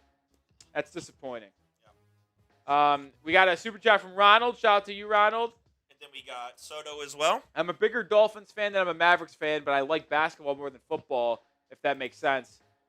Interesting. Usually the two don't go hand in hand, or usually the two go hand in hand. Of like basketball more, would be a Mavericks fan more, but to each is their own. Shout out Sebastian Gomez with a $10 super chat. Says, what is your confidence level in the Finns winning? What did I say earlier in the week? I think I said 7-4 for some reason. I was weirdly very confident. I felt even more confident with the players injured for the Steelers in this game. Felt even confident after seeing the injured players. Shout out to Sebastian Gomez for the $10 super chat. We also got It's Ashley in the building. It's Ashley at the game. Really? Live at the game, freezing our asses off in the nosebleeds with husband and dad. Fins up. Fins up, you know LFG. what? Shout out to It's Ashley and Chuck Brittingham. Always supporting the show. In building, hopefully leading from the front in a cold weather environment, getting a win tonight. I'll tell you what, I would not be going if it was 13 degrees. I'm not built like that. I probably wouldn't either. I'm not built like that. Yeah, Alec Ingold, not the greatest first series for him. Ooh, he got blown up. Got blown up on that drop down play to Achane. If he makes a good block there, Achane picks up at least 5 or 6 yards. And I'd like to see that one back on film. Achane goes low on Herbig, and they both hit the deck. And then that's how Herbig trips up Achane as he tried to hurdle him. I don't know if, Alec Ingold did that on purpose or not. But if he's able to make that block in normal standards, Achane might be able to obviously not get tackled or tripped up there and pick up a good amount of yards. But time to see a defense that has been a top half unit in the NFL over the last 6 weeks. Make sure you have hit that thumbs up icon if you haven't already. 1,200 people watching, only 265 likes. Let's get to 500 likes ASAP. We want to give away a free entry since we reached. Yeah, we will do that in a second here. Aaron Rodgers under center on the first play scrimmage from Pittsburgh. It will also be a play-action bootleg. And he throws it down to our good old friend Jonnu Smith, but Miami read it like a book, and it will be only a gain of 1. These linebackers, Tyrell Dodson and Jordan Brooks, you can argue have been playing at the highest level as a linebacker duo in the NFL this season, especially over the last month in this winning streak. And you see the why right there.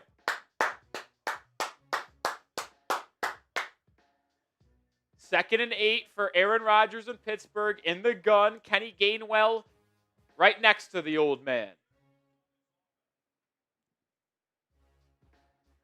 Rodgers going to hand it off to Gainwell, right side. And look who's there to lay the hit. Rasul Douglas and Jordan Brooks.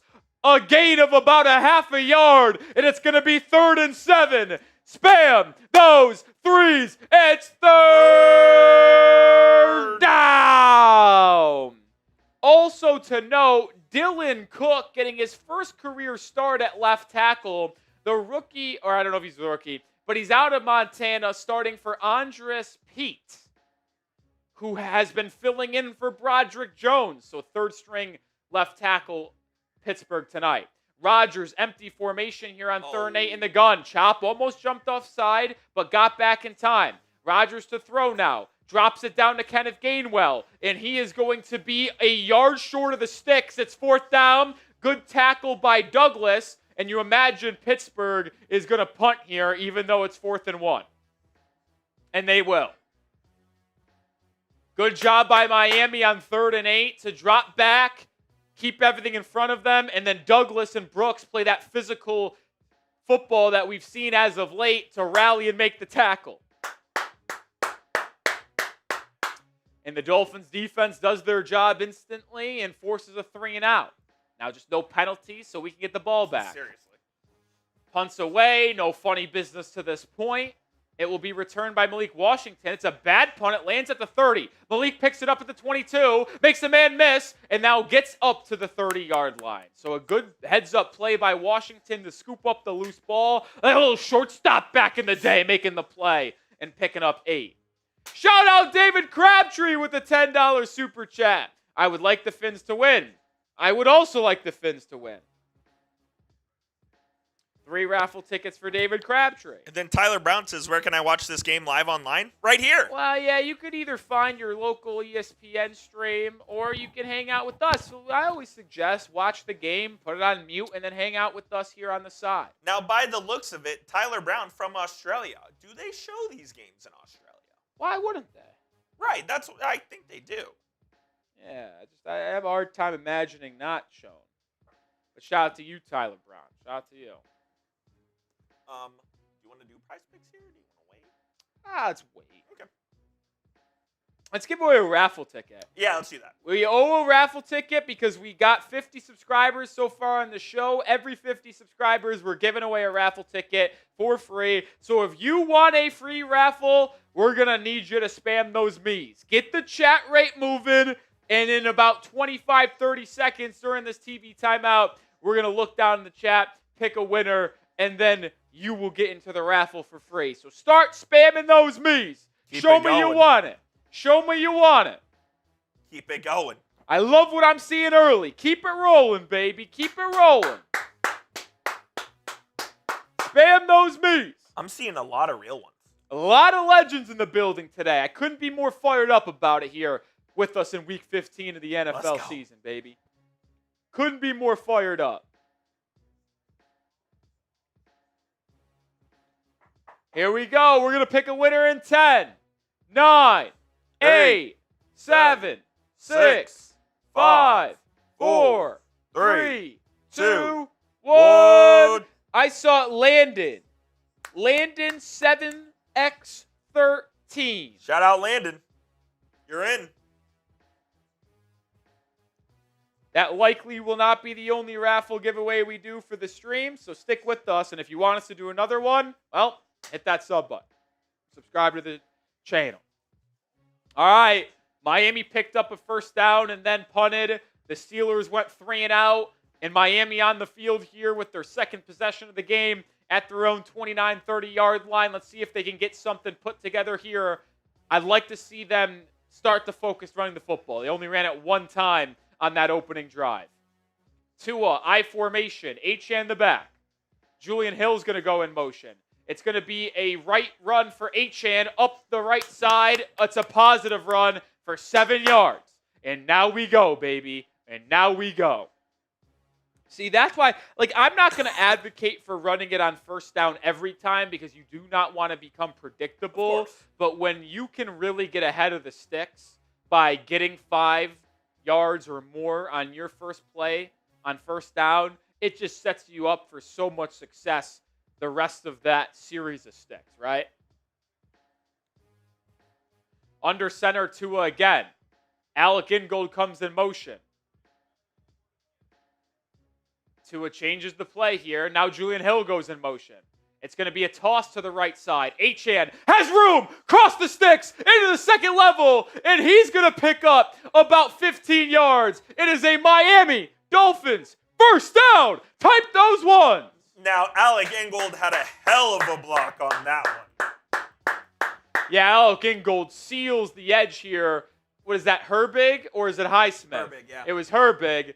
And then allows Achane to get to that second level where he just hits a different gear, folks. And he wasn't touched until 12 yards down the field before Jalen Ramsey made the tackle. Tried to body slam him. Yeah, scumbag. All right. Miami now has it at midfield. Play action. Tua, all day to throw over the middle. Caught! It's Waddle! And it's going to be a first down! Type those ones again! Back-to-back plays. Back-to-back first downs. Run the ball. Play action. Target the middle of the field because those linebackers and safeties cannot cover. That's a good ball by Tua. Very. And now we have it in Pittsburgh territory at the 40-yard line. 8 minutes to go here in the opening quarter. Julian Hill's a psychopath, by the way, wearing short sleeves. I love it. I formation again. Ollie Gordon now in the game, that 6'2 bruiser. It's another play-action pass. Tua looking deep down the field left, and it's intercepted. And there he fucking goes again, dude. Asante Samuel Jr. on the interception. What a dumbass. Unbelievable, man.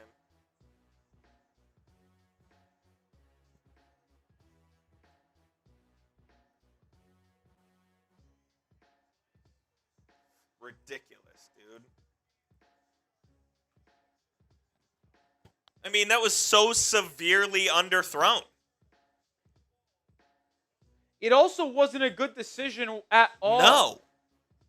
Like, what is he looking at? Obviously, not turning the ball over is a key to victory every single game.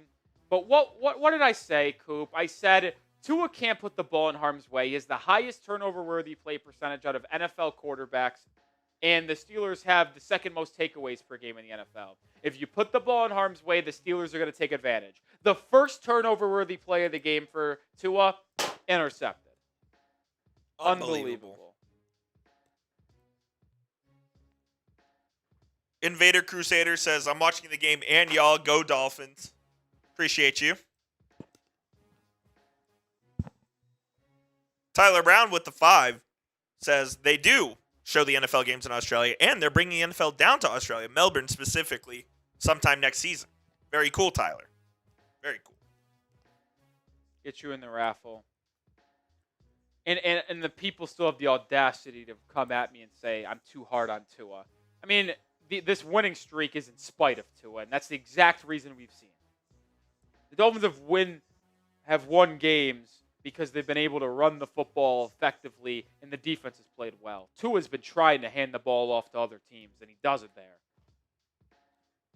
Invader with another 2. Appreciate you.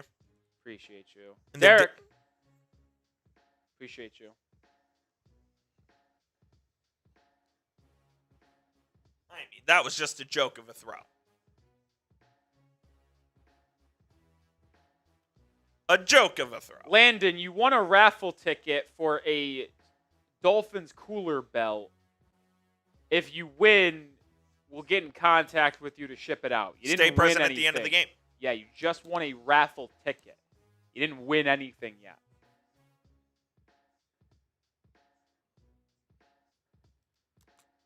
Apples. I like Tua as a person, but that was a meatball. I was a horrible throw. Oh, it's horrific. But he's been doing this all year long. He leads the NFL in interceptions.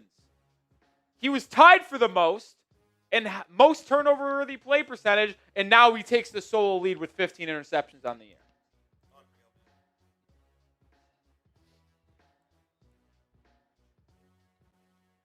Steelers take over at their own 19. Aaron Rodgers under center. Jalen Warren in the game at running back.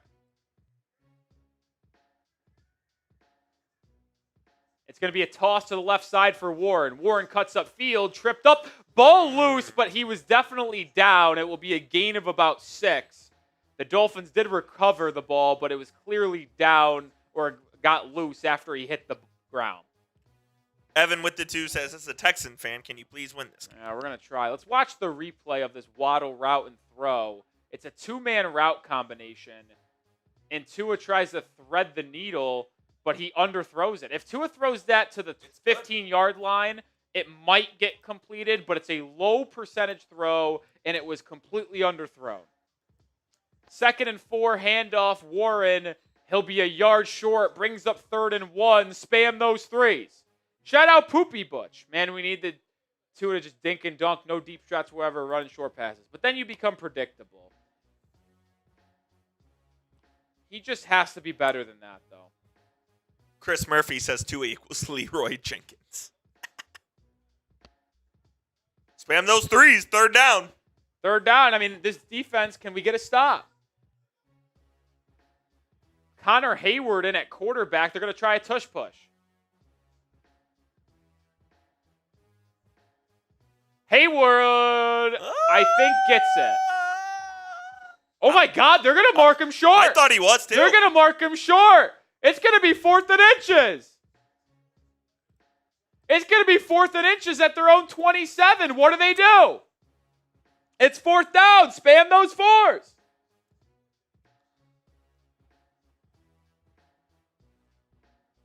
That was crazy. Mike wants to go, I think. And the Steelers are going to line up like they're going to go for it. This time, Aaron Rodgers back. No, Aaron Rodgers not in the game. Same one. They line up in the tush push again. They quickly go, and they get it this time. I'll tell you what, though. Early indications in this game, if Tua can stop fucking us over, we'll be all right. I think we're going to win. Yeah. Is it crazy? Early in this game, Coop, we're the more physical football team. There's no question about it. Soto with a 5. Appreciate you. Just because Tua is on the roster next year doesn't mean he has to start play. I mean, you pay someone $50 does million is the thing, dollars, and it feels like you just might as well suit him. Who's going to start over him? Aaron Rodgers in the gun here. He's going to throw it. Rodgers pulls it down, drops it off to Kenneth Gainwell. Dolphins, great pursuit. Iafatu Melifonwu lays a boom. And it's a gain of nothing. Big hit by Melifonwu there. I mean, the physicality Miami has been playing with in this tonight. first quarter, I can't get enough of it, Coop. Anthony Weaver has his boys ready to play.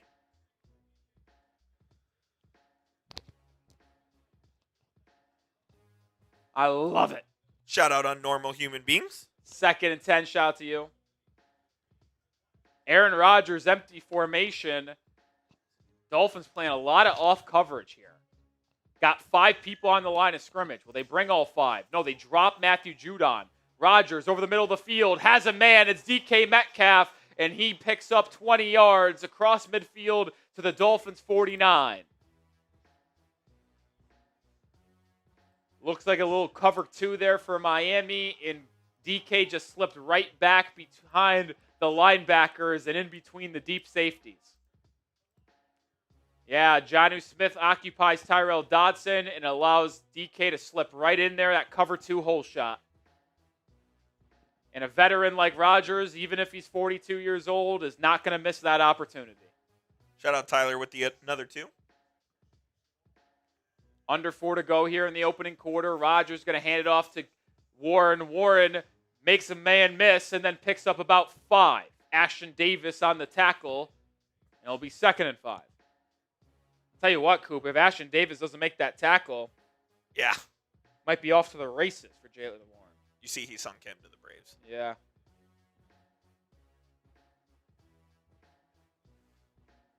Rodgers completed all 4 of his passes so far.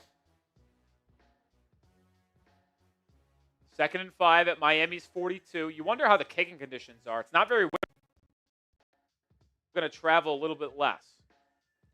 Rodgers under center, fakes a throw, now hands it off to Warren. Warren on the outside. What a tackle! Jack Jones! It's only going to be a gain about 1. That could have went for 15-20 if he doesn't make that tackle. And it's going to bring up 3rd and 3. Spam those 3s. It's 3rd down. I mean, the defense has just played really good ball so far, man.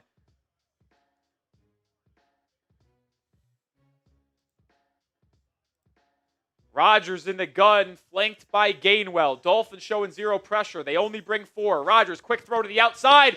Incomplete! It's low. The intended target was Calvin Austin. They're in no man's land. What does Tomlin do?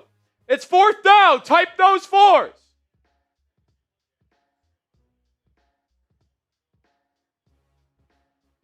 And it looks like the Steelers offense will stay on the field for now. Spam those 4s. Spam those 4s.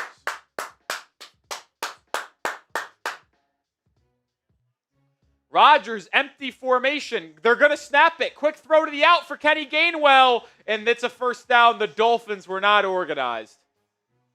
The Dolphins defense was not ready for that play. The Steelers offense broke out of the huddle, sprinted to the line, and just snapped it, and Miami was not aligned. I mean, nobody was there to defend Gainwell coming out from the slot.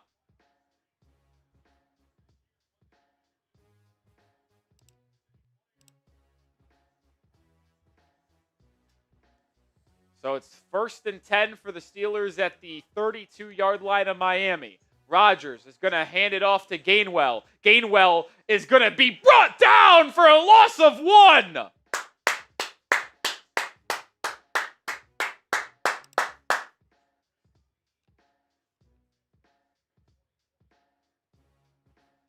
One year, $20 million? That's insane.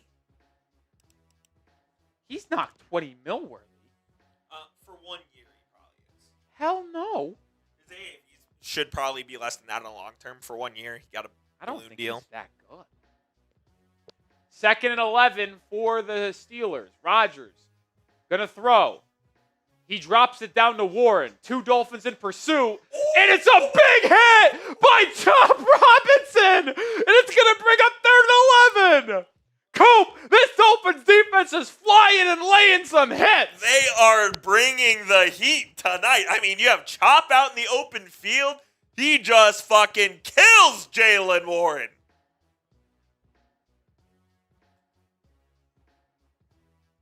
Let's go. 3rd and long here. Dolphins have to get off the field. Come on, D. Force a field goal from Chris Type Boswell. those threes. Come on, D. Need to stop. Dolphins simulating some pressure. They bring 5. Rodgers pressured. He's going to be sacked! Jordan Brooks! All-pro him! And that knocks the Steelers out of field goal range. Type those sacks. This defense, they're playing physical. They're flying around the field. Brooks just leveled Jalen Warren and then brought Rodgers, the old man, down. Go to the retirement home, Rodgers. AAR, pay him. Let's go. This defense is flying around the football field. I'm ready to go lace them up and play some ball. Come on. What position would you be? Tight end. Love Tight that. end. Now, I wouldn't be on the defense with them, but No. I would be a tight end. Let's go. That's my position. 6'2". Got some height to me. Good hands. Decent hands. So, yeah, that'd be my position. Shout out PrizePicks for sponsoring today's stream. It's the holiday season. We got bowl games, playoff pushes, basketball matchups, and while you and I are out here making decisions every day on what gifts to buy, what to eat, what game to watch, there's one place where it feels good to be right, and that is PrizePicks. Your fantasy football season might be over, but you don't got to wait until next year's draft to get in on the action. Pick your favorite players and win when they hit their projections every week. No draft required. Just pick more or less than at least 2 player stat projections, and you can watch the winnings roll in. My entry for today's game, more than Devon Achane rushing yards, less than Jalen Warren rushing yards, and less than Malik Washington receiving yards. Washington doesn't have a catch. Achane has 25 rushing yards already, so decent start there. And Jalen Warren only has 16 rushing yards, so I really like my start to this game. Join me and the millions of others on PrizePicks. Download the app and use code CLNS to get $50 in lineups when you play your first $5 lineup. That's code CLNS to get $50 in lineups when you play your first $5 lineup. PrizePicks. It's good to be right. I know some people are going to ask, so update on our Super Chat battle with Steelers Talk. We're doubling it up right now, 650 to 311. We're having a good start. I'm a little surprised by this because the Steelers channel is known for getting some big-time Super Chats, but I like what we're heading here. We're bringing the heat. We're bringing it the heat on the stream. We're bringing the heat in the YouTube streets as well. Let's go. This game's... I'm fired up right now, Coop, man. Oh, it's electric. I really am. Jordan Brooks is a Pro Bowler. He might be an All-Pro this year, too. Whether it's first or second team, I don't know, but he should. He's leading the NFL in tackles. Now, that usually isn't the best thing for your defense, because that means your front is just probably getting dominated and they're not making many tackles. No doubt. But it can speak to the elite level play that Jordan Brooks has played at it as well. So the Steelers are going to punt here on 4th and 20. Hopefully they botch the punt and it goes into the end zone. It will be fair caught. No, it will bounce and it goes into the end zone. Best scenario for Miami, where the difference there is only, listen, the line to gain for the Steelers is where the Dolphins are going to get the football. Yep. It's a difference of 1.5 yards. It's a big-time missed opportunity for Pittsburgh to pin us deep. Corliss Waitman on the punt. He had a great year last year. Shout out to BPU. That's a Hall of Famer. He says, Jordan Brooks, my depoy.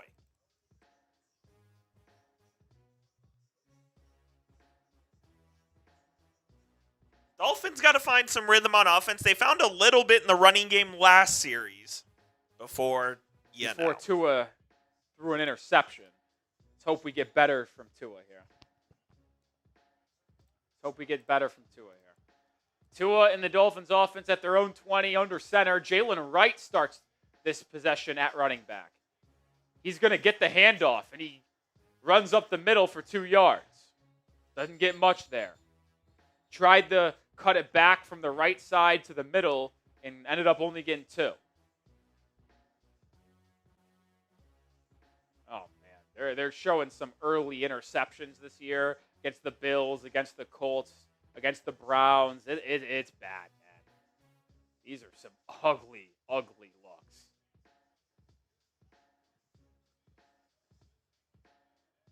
All 15 interceptions against zone defense. That's actually nuts. A lot of teams play zone against Miami, though.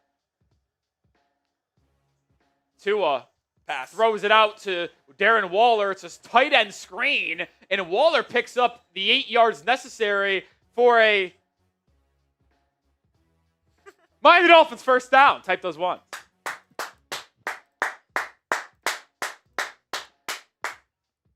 So Miami moves the chains. It'll be a fresh set of sticks at their own 30. Shout out Ron Brown with the 20. Oh, Ron Brown. What up, Ron? Wild formation in the backfield for the Dolphins. It's going to be a handoff up the middle to Achane. He bounces it left, now cuts it back upfield and picks up 5.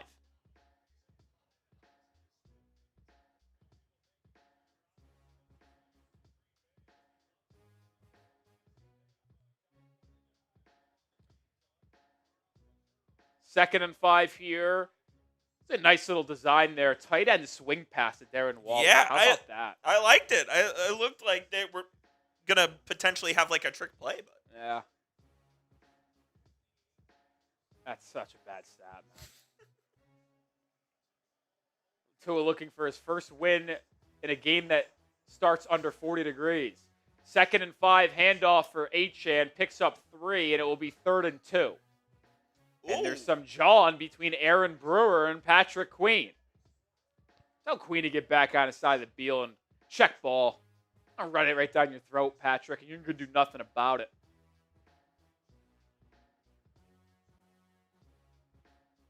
Come on. I think this is an important first down to keep the chains absolutely. moving. You got to get at least Keep one. your defense fresh. Keep the Steelers' defense on the field. Come on. 3rd and 2. Need the 40-yard line to pick up a fresh set of sticks. Tua, going to throw here. Steps up. Tua's going to run for it. And he slides short of the sticks. He's going to be a yard short. He is a moron. Well, if he didn't do that, he's going to get lit up. I was so close to betting, too, more than half a yard on Tua rushing yards. I was so close, dude. I mean, Tua is so immobile, dude. I mean, he's clearly down. I mean, he needs the 40. That ball's at the 39 and a half. Clearly down. He didn't even slide. Do you go for this? I would. We're running the ball effectively. Get Ollie Gordon's ass in the game and run the ball. Punt team came on the unit of... Oh, and it's going to be on. Oh, I hate that. That's soft as hell. I hate that. They didn't even get it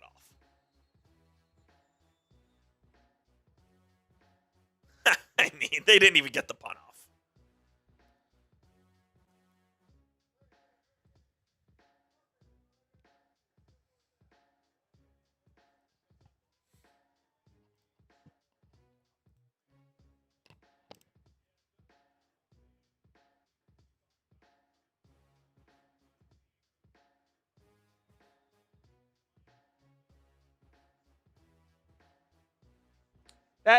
That's got to be one, dude. You're 6 and 7. Put your nuts on the table and go for it. You've been running the ball effectively all day. You haven't lost yardage on a run attempt yet.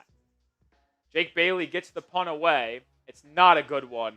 It will be fielded at the 30, and he is lit up by Isaiah Johnson. But it's not a good punt. It's a big hit delivered by Miami, but the Steelers will get it at their own 29-yard line. Not a good punt at all.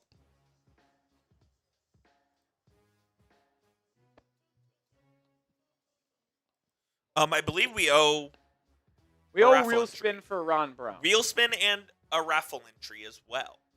We got enough subscribers? All right, we picked up another 50 subscribers. Spam those me's if you want to potentially get a raffle ticket for free.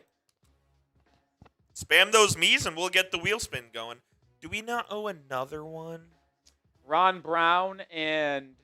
No, yeah, I think that's it. We gave CJD his, right? Did we? I don't know if we did. That's a more or less... We'll give him one anyway, just in case. All right, we're going to do a wheel spin. Keep on spamming those me's. We're going to do the giveaway after the 2 wheel spins. This one is for CJD. Came in first. And he's going to get an extra raffle ticket. Shout out CJD. And then this one's for Ron Brown. Shout out Ron Brown. A legend. Ooh, 10 push-ups coming your way next time out. We won't, maybe we'll squeeze in here. But we're giving away a raffle ticket in 5, 4, 3, 2, 1. CB Stay 4. CB Stay 04. You know what, Coop? I could bang out these 10 push-ups right here before we get back in the action. While you do that, hit that thumbs up icon right now. Waiting to get my push-up formation.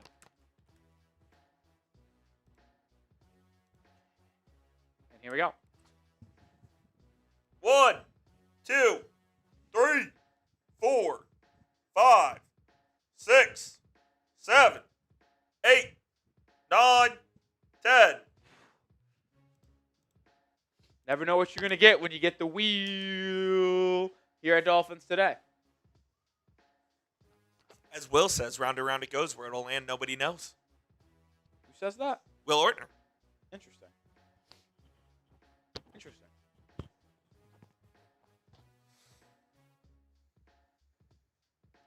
Also, hit that thumbs up icon if you haven't already. We've got 2,000 people watching. Yeah, I just got to add more likes than this. And 430 likes. I mean, wow, 32,000 views today. we need a 50% like rate, so our bosses say. Hit that like button. All right, Aaron Rodgers under center. Rodgers going to toss it to Jalen Warren. Oh, he's into the second level. Oh, he's got a big gain. He's across the 50. There is a flag, though. There is a flag. He picks up 20 yards. Why? Well, because there was holding on Pittsburgh. Beep, beep, beep, beep, beep, beep, beep, beep. That would have cooked our PrizePicks basically right there. Yeah, you would have been at like about 37 rushing yards. Oh, guess who held? Jonnu Smith. Bozo. Oh, just grabbing a fistful of Zach Sealer. Oh, egregious. Brian Aycock with the 20. I'm owed several beer bongs, just saying. I think for at least the last Venmo, well, I did one of them. That's true. I mean, every time that one's come in, we've done one. Yeah, I don't know. 1st and 20 for Pittsburgh. Rodgers going to throw here. Quick throw. It's caught. It'll pick up about 7 yards, so it'll be 2nd and 13. Have we not? Didn't I do the most recent For the Venmo? first 125, did a beer bong race. Yeah. For his second 100, I did a beer bong and a shot. And then he came in with another 50. I did it. No, I did it, right? Well, no, you did the one for Corey Belfast. Yeah, that's right. Didn't I do it? Well, 2nd and 13, it's dropped down to Darnell Washington. That big behemoth of a man is still on his feet, and he'll be brought down short, 3rd and 4. I'm trying to think about how we owe more. Me too. I don't know if we do. I don't think so. It's big 3rd down, though. Type those threes. Can the Dolphins get off the field? It would be pretty disheartening to give up a 1st and 20. I'm not going to lie. Against the Steelers offense that hasn't really shown me a lot so far. Spam those threes. But more importantly, we got to get off the football field again here, folks. 3rd and 3. Aaron Rodgers in the gun.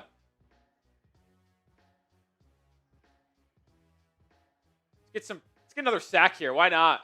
Oh, that left tackle might have moved early. Rodgers going to throw. He's pressured. And you know what? I asked for another sack. I'm going to get one. Zach Sealer brings Rodgers down. Get the ARP card out, Coop. He can't move. Go to the home, Rodgers. Spam those 92s in the chat. Oh, Zach Sealer. Zach Sealer, what a rep this is, Coop. He just destroyed Zach Frazier. Well, he runs a stunt. So his goal here was to barrel into the center and right guard to allow, I think it was Zeke Biggers actually, to come back around and get after Rodgers. But what happens is that he does that, but then Rodgers looks to step up and right into the pocket, but Sealer moving that way just stops and then grabs the quarterback. Unbelievable. And it's not a good punt by the Steelers punter Waitman either. The Dolphins are going to get it back at their own 31. It's still scoreless here.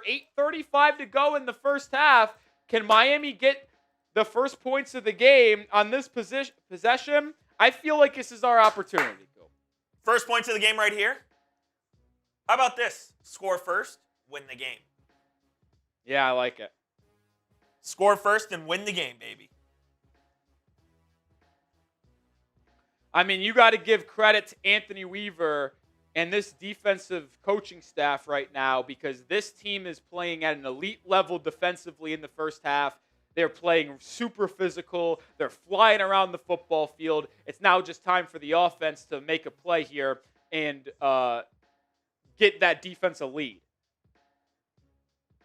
Come on. I believe, man. I believe. We do owe a wheel spin for Brian Aycock, though. We do. Get that wheel spinning, baby. All right.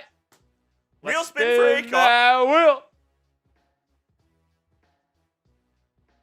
I asked for a sack on that last one. I got it, too. I'll let you use that. You did. Right. 10, 1, 9, oh, you're going 8, from the back. 7, 6, 5, 5, 4, 3, 2, 1. Why not? Why not, man? You threw me a curveball. Yeah. You know, gotta keep you on your toes, Jeffrey Cooperstein. Gotta keep you on your toes. Always. It's the goal. That is the goal. Just crossed 500 likes. Appreciate everyone. Keep on hitting that thumbs up icon. Got to get to 1,000 likes on today's stream. But make sure you do subscribe as well.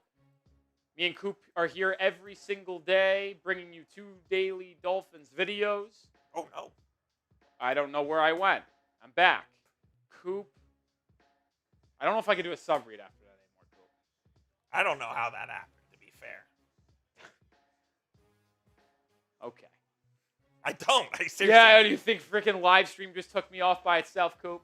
No, I mean, I obviously did it, but I don't know how that happened. Get off the 6-7 bit from ESPN. Get it off my screen. Get it off my screen. All right, come on. This is the drive. I think this has got to be it. Here we go. Come on. 2 in the gun. Waller in motion. They're going to hand it off to Achane. He's going to the right side. He gets to the outside, but is brought down after 4. They'll bring up 2nd and 6. Just that, what a ridiculous graphic set by ESPN.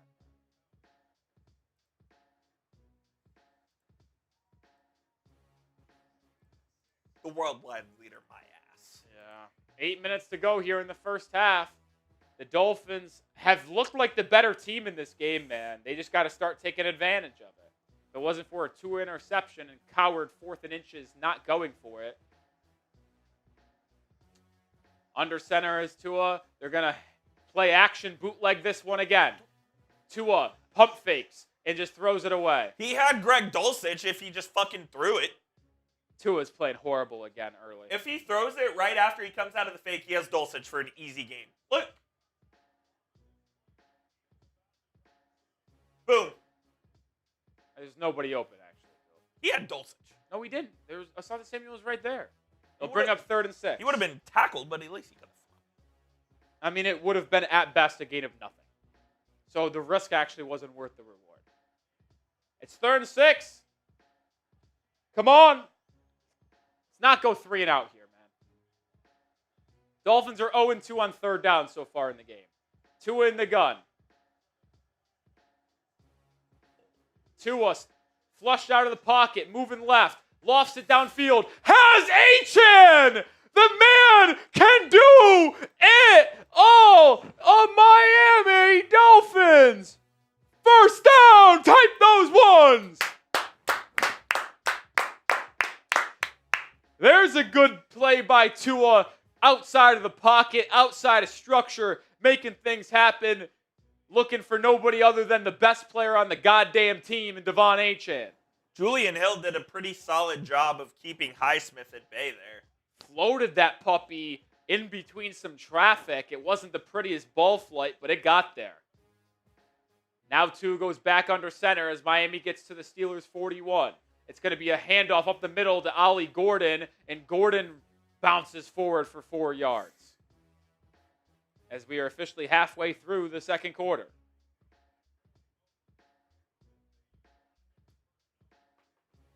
Achane, man. Special He's a great player, man.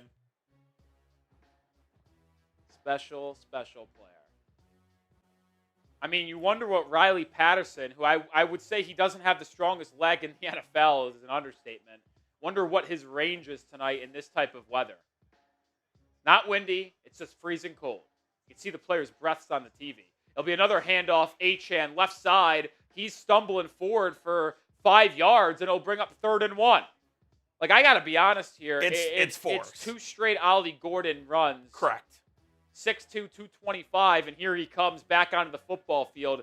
Let's just get downhill. Let's show our strength and run the fucking football down their throats.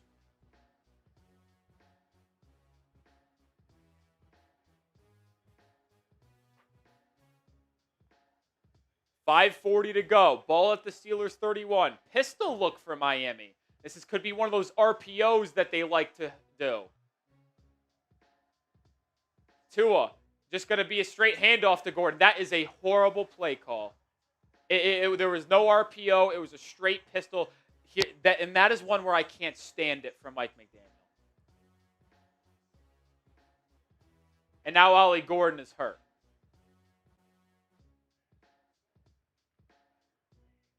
Let's watch the replay here.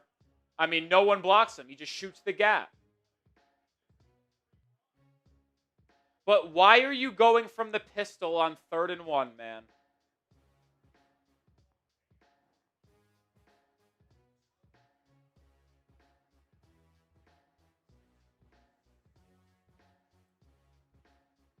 Now you set yourself up in a 4th and 5 situation. Do you kick a 53-yarder here? I think the broadcast said Riley Patterson was on the field.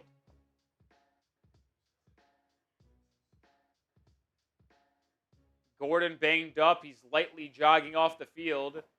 When you watch the replay here, you don't really... Oh, his left ankle kind of got caught in the ground a little bit. Yeah. Hopefully he's fine. Doesn't look too seriously hurt. Maybe just kind of rolled that ankle.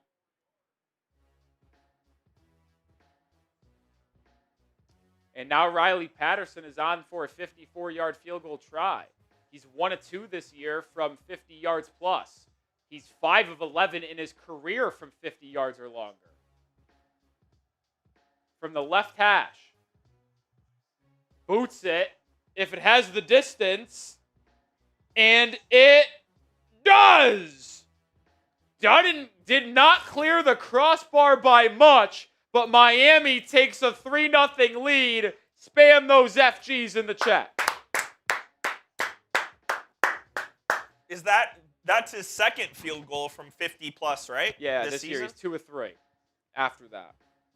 I'll tell you what. Made his last 2. I would like to see a replay. Me too. On how little that crossed by. Like, it was on target the entire way, but the entire time I'm watching it here, you saw me leaning back. I'm like, does it have the distance? Couldn't Jones or Peterson myself. Shout out to Brenton Jabakowski. Hopefully I said that right. $5 super chat. Appreciate you, Brenton. me write that ticket down. And then Crazy Fins. Coming in with the 20. Shout out to you, Crazy Fins. All I want for Christmas is a win in the cold. I agree. It's a little too early to get the Christmas talk. We have another game until Christmas. We do. I think you could start asking for a Christmas gift next week. What about Hanukkah? B-Rad with a 10. No Hanukkah for Rolly. I'm not Jewish. You explain the Hanukkah rules. I was just gonna ask for one for tonight. That's all. On I night 2 of don't know how Hanukkah. it works. I'm not a Jewish guy. Night 2 of Hanukkah. Maybe you asked for it. I would for like Hanukkah. I would like Hanukkah Harry to bring me a Steelers loss in the cold and a Dolphins win. All right. Hopefully that comes. What is his name? Hanukkah Harry. Okay. Hopefully Harry brings it for you. Thank you. B-Rad to spam those 305s. Shout B-Rad, man. 3 tickets for you. We are wheel spin for Crazy Fins. We do. Shout out Crazy Fins. Spin the wheel. Over 2,000 people watching. Appreciate everybody. And Crazy Fins is going to get an extra raffle ticket. It was close, ladies and gentlemen. It was close.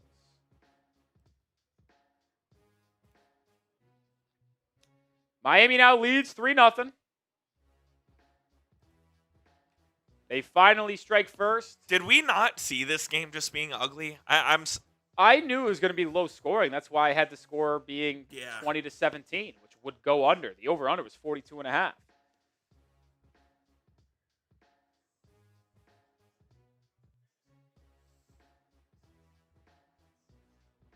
I mean, I'm just a little frustrated with McDaniel. Like, I just don't love absolutely that going from the pistol on 3rd and 1.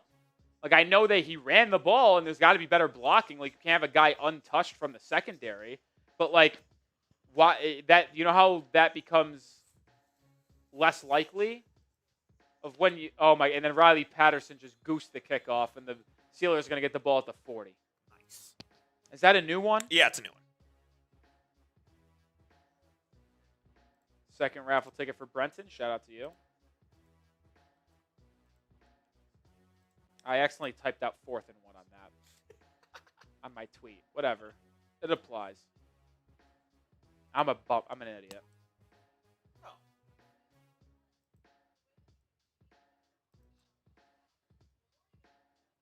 Riley Patterson giveth, Riley Patterson taketh. I mean, if he misses the field goal, they get the ball here. So at least the Dolphins have a 3-0 lead. No doubt.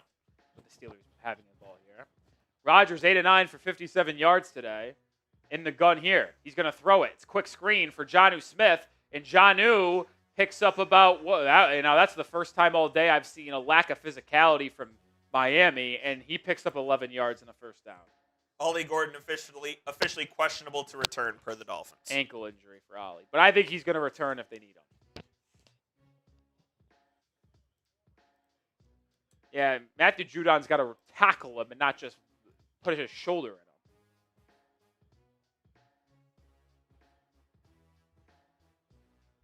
So ball at midfield for Pittsburgh with 4:30 to go. Remember, the Steelers start the second half with the ball. Fast-moving first half. Not a lot of scoring. Not a lot of flags either, to be fair. Rodgers, handoff, Warren up the middle for 3. I don't even know if the Steelers were set there. I think that could have been an illegal formation or an illegal shit. If that.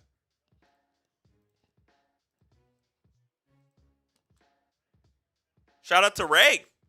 Shout out to R-A-E. Or R-A-E.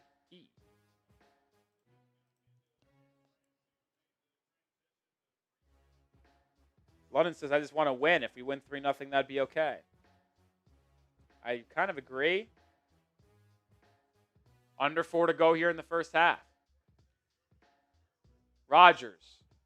Play action. Darnell Washington wide open in the flat, and he's going to be pushed out of bounds after a gain of 10.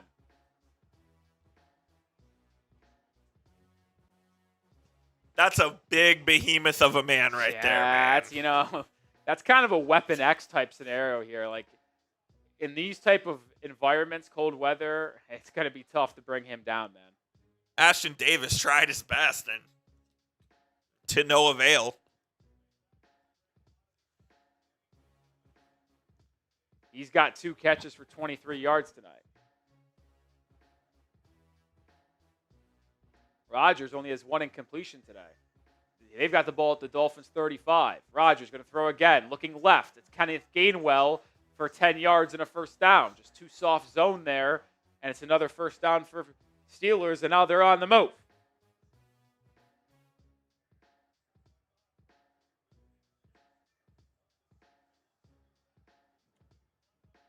Under 3 to go now.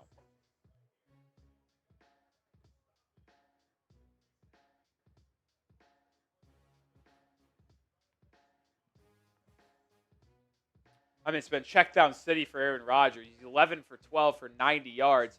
If you take away that 120-yarder, it's been no yardage. Check down city. Yeah. You take away that 120-yarder, Coop, it's 10 of 11 for 70 yards. It's so bad.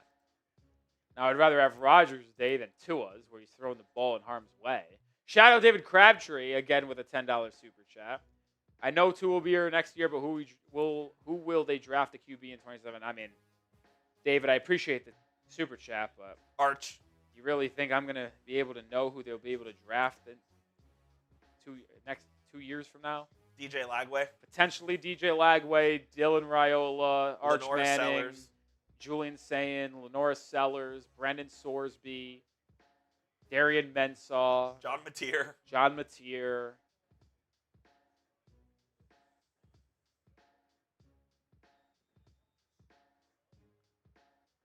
First and 10 for Pittsburgh after a quick timeout at the Dolphins 24. No team has been in the PrizePicks red zone tonight yet. 5 men on the defensive line for Miami. Rodgers under center. It's going to be a toss to the right side for Gainwell. He gets to the outside and scoots forward for 5.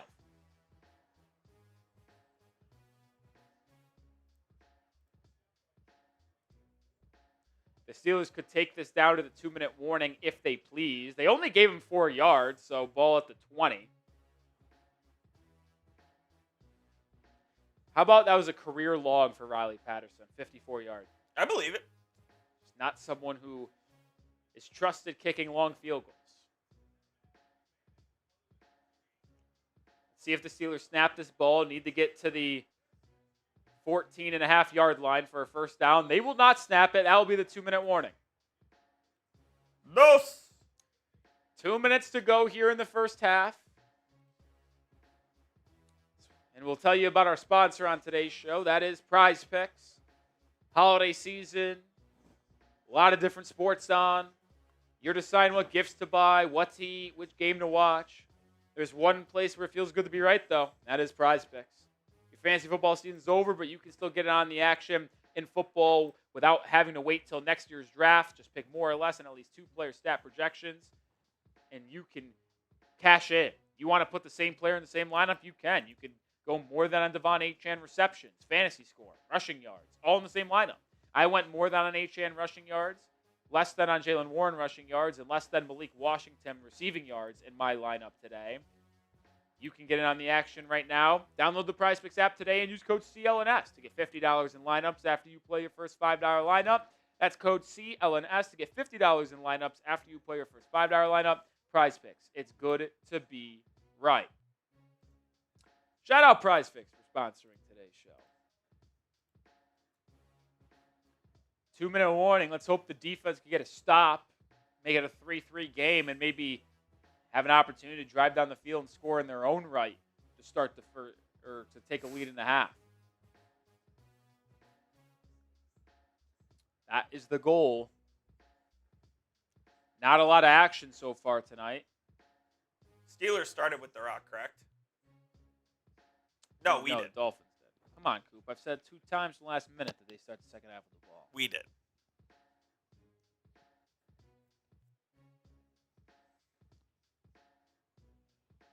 I'll say this. I mean, there's really no evidence, or there couldn't be more evidence that Tua can't be the quarterback for this team anymore. Oh, he's been horrific in this game.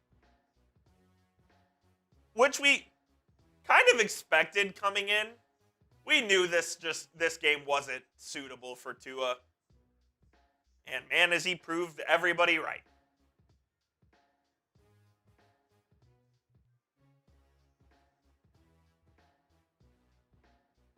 mean, you just look at that interception more and more, and it just is so bad.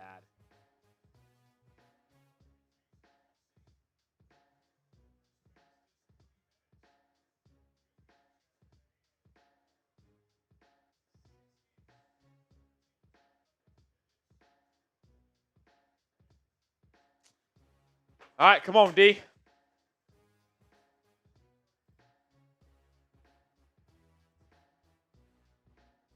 Second and 6. Rodgers. A little bit of a weird play, but it finally is dropped down to Kenneth Gainwell on a screen, and he's going to be tackled a yard short of the sticks. And Miami's going to call a timeout here. I think that's the right move. Yeah, probably.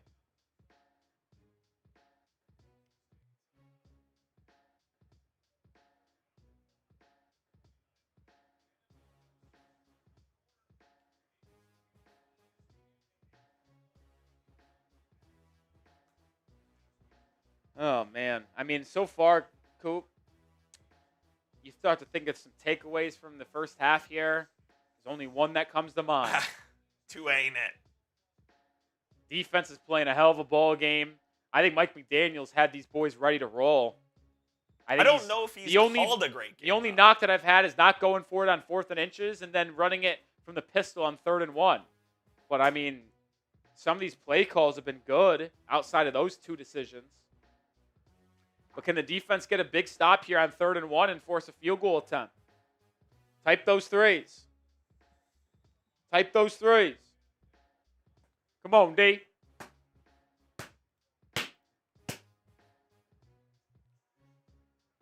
Got Kenneth Grant, Jordan Phillips, and Zach Sealer all in the game up the middle. Chubb and Judon flanking on the outside. Rodgers under center. He's going to pitch it to Warren on the right side, and he is going to be short. He's short.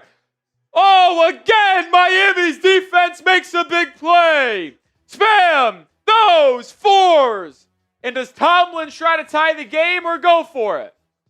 He's going to go, right? I mean, he already went for it on 4th and 1 early in the game. You'd imagine he does it again. Just this defense. Look at Matthew. Minka got in there first. Yeah, Minka Fitzpatrick coming in and delivering the initial hit. And then the group came in and dragged them down. Golf on the mind. What did I say? Matthew. No, I thought it was Judon at first. Oh. The Steelers are 0 for 6 on 3rd down in this game. They are going to go for it. Come on. This would be such a momentum break, man. This would be one of the biggest momentum boosts I've seen in a long time if Miami can get a stop here on 4th and inches.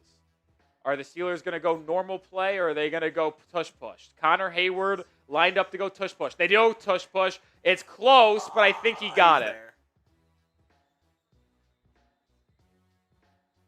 Oh, and Dolphins ripped the ball away, but unfortunately they blew the play dead. Oh. I hate the tush-push. I really do.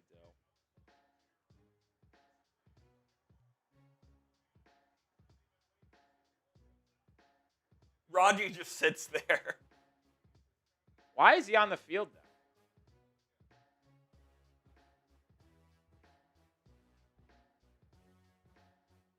Yeah, why would he be on the field?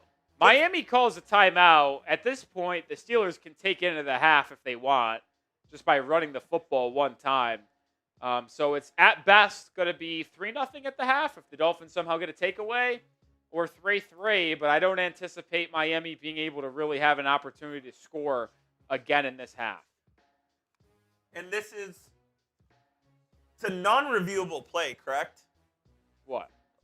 Booth would have to initiate. Right. It wasn't really close, though, to be fair. Well, I meant if they thought the Steelers might have ripped it out. Oh, yeah, non-reviewable on a forward progress.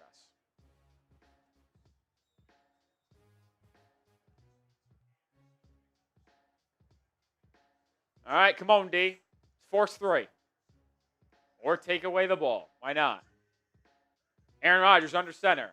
Play action. He's rolling out to his left. All day to throw. Now throws to Kenneth Gainwell in the flat, who's pushed out of bounds at the 4-yard line.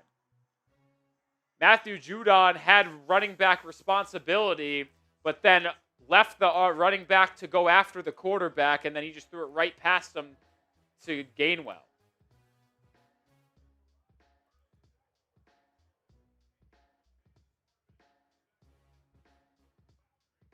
Well, I might have lied. If the Steelers score on this play, Miami would have a minute 20 to potentially have a score. Feels like Judon got played there. Yeah, I think you just got to commit to the running back and say Rodgers isn't going to scramble the ball or scramble the football. They toss it to Gainwell left side. He's getting, and that's going to be a face mask on Miami. Yep. Jordan Brooks grabbed the Facebook of Kenneth Gainwell. It would have been a gain of nothing. Move it 2 yards closer. It'll be first and goal from the 2. Stops the clock, to be fair, but I mean, it would have stopped the clock regardless. They tackled him out of bounds. Kenneth Gainwell might have gotten banged up on this play as well.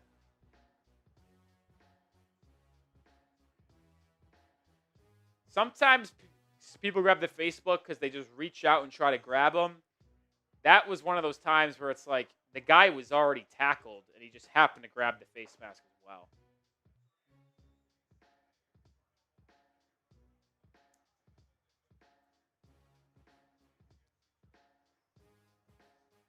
Aaron Rodgers in the gun. It's first and goal from the 2. Rodgers directing traffic, moving Darnell Washington in motion. Always got to watch him in the red zone. Rodgers, handoff up the middle. Jalen Warren, he's short.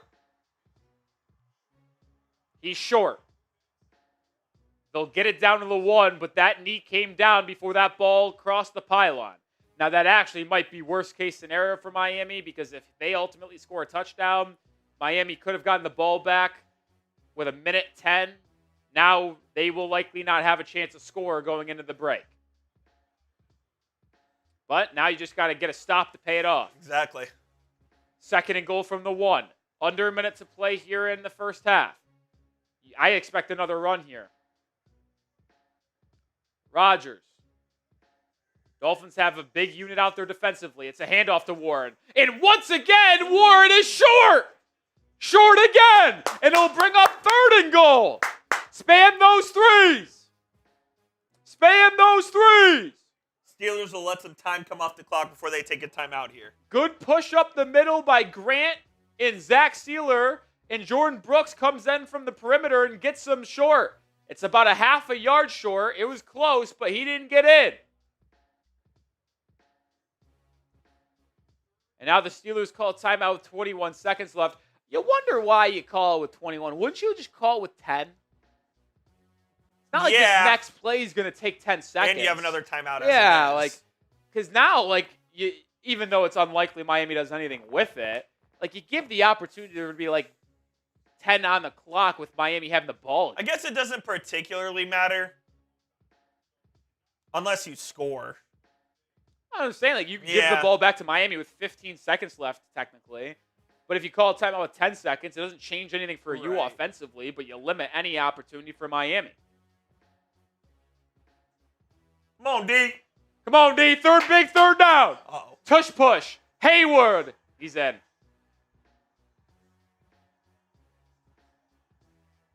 Tush push. I mean, that's all Pittsburgh's done today. They just can't move the ball unless it's a tush push, it feels like. Cheating lab.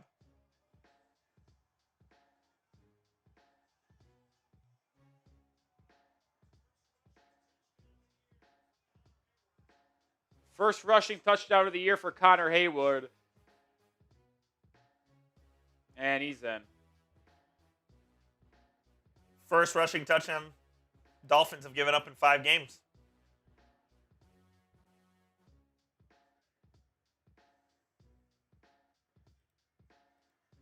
Extra point for Boswell is good with 17 seconds left to go in the game, the half.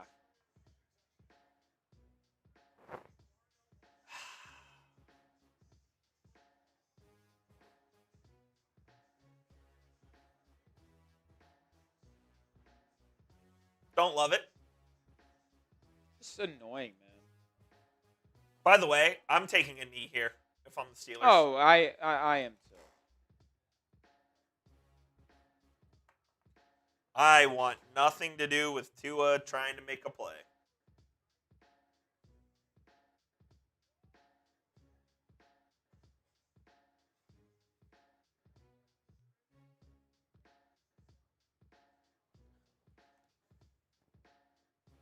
Just so frustrating, man.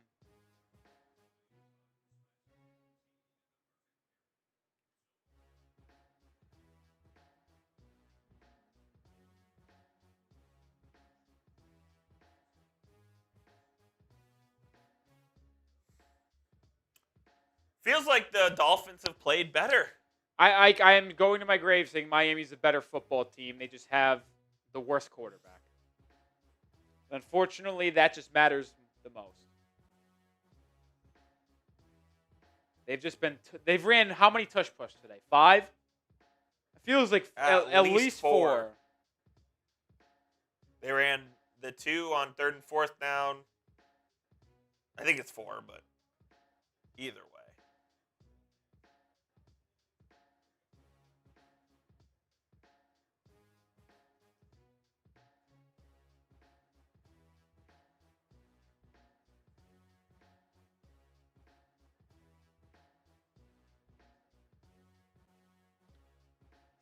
There's a guy on Dolphins Twitter. Most of you might know Neil Driscoll. He tweeted out that he thinks Mike McDaniel should legitimately consider putting in Zach Wilson in the second half. That will never happen.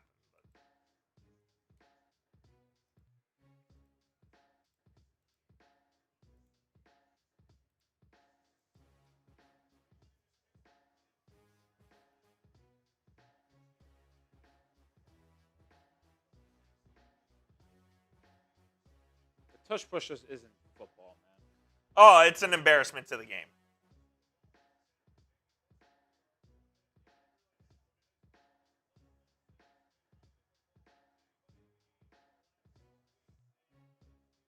You've seen some teams do the tush push with their tight end. Mark Andrews has done it. You've seen, obviously, Connor Hayward tonight. Who else did it? What other tight end does it? There's another one. Oh, I think Cole Kmet does it for the Bears. You wonder why Miami doesn't consider implementing that with like a Julian Hill or a Darren Waller. They'd mess it up. What? They'd mess it up. Dolphins are going to get the ball at the 35 here. Do you have a chance to? You'd have to pick up 15, spike, 5-yard out route. And even then, Patterson doesn't have the leg for that. I imagine they just run don't even run it. Just run a legit running play and see if you could break one. Yeah. No reason why not to just try a run play. There's a better chance the Dolphins have a big-time run than anything else. Well, Tua's in the gun here, so let's see what happens. They're going to hand it off to Achane on the right side. He cuts up field and is tackled after 7. And I think that's just going to be the half. I will say that is the better decision. Just run one legit run play, see if it breaks for a massive gain, and then call it there. Well, Dolphins down 7-3 at the half.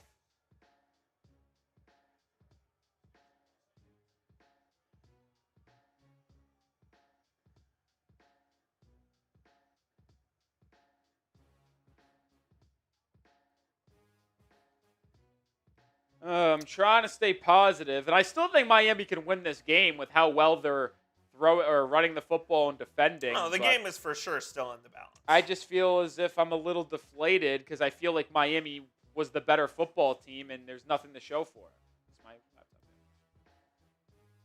And that's just a little disappointing to me. It's a little disappointing. I got to be honest.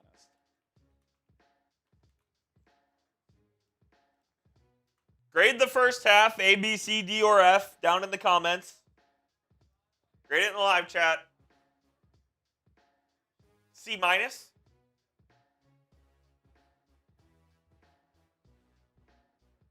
I'll go C minus. If it's 1 to 100, I'm giving them like a 71. MDW says C. Divergent says A. By the way, Coop, you want to take them through some first half stats here? Yeah. Why huff off real quick? It says second half starts in 12 minutes, so I guess not any longer of a half than usual. Low scoring game, but man, Miami has an opportunity to still be in this, man. I'll be back here in a second. Rolly will be right back. I'll take you guys through some first half stats, and spoiler, it's pretty ugly. It's pretty ugly. We'll start with QB1. 5 completions for 8 attempts and 60 yards. What do you mean? Well, because I took out rushing yards because I knew he wasn't going to have any. You think so? Okay. Nonetheless, Tua, 5 of 8 for 60 yards. Quarterback rating of 46.4. Ugly. Ugly for Tua. Achane, though, is having himself a pretty solid day. He's just by far the best player on this Dolphins offense, in my opinion. He's got 8 carries for 49 yards and 2 receptions for 23 yards on the ground, averaging 6 yards a carry. If the Dolphins and Mike McDaniel want to win this game, it's going to be at the hands of Achane. Feed that man the ball. Win or lose with your best players. Win or lose with Achane, man. I think that's the way to go here in this second half of play. Look, the Dolphins defense has also been really physical. They've played a really solid game as well, and they are going to have to carry their weight here in the second half and continue that physicality, continue to get stops when they need it. Obviously, they didn't get it on that last drive, but they've played well for the most part, and they're going to have to continue to play well. Something that I'm mildly surprised at is Jalen Wright, after getting 24 carries in last week's game, only getting 1 carry here in the first half for just 2 yards of play. And Ollie Gordon, he got injured in the first quarter of this one. He's questionable to return with an ankle injury.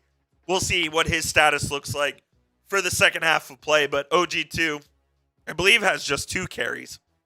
Yeah, 2 carries for no yards in this game. So Achane has been your rushing attack. I think the I think the Dolphins offensive line has done pretty well in this run game as well. But they're going to have to continue that here in the second half because I don't think you're going to get much from Tua. Let's go as a whole.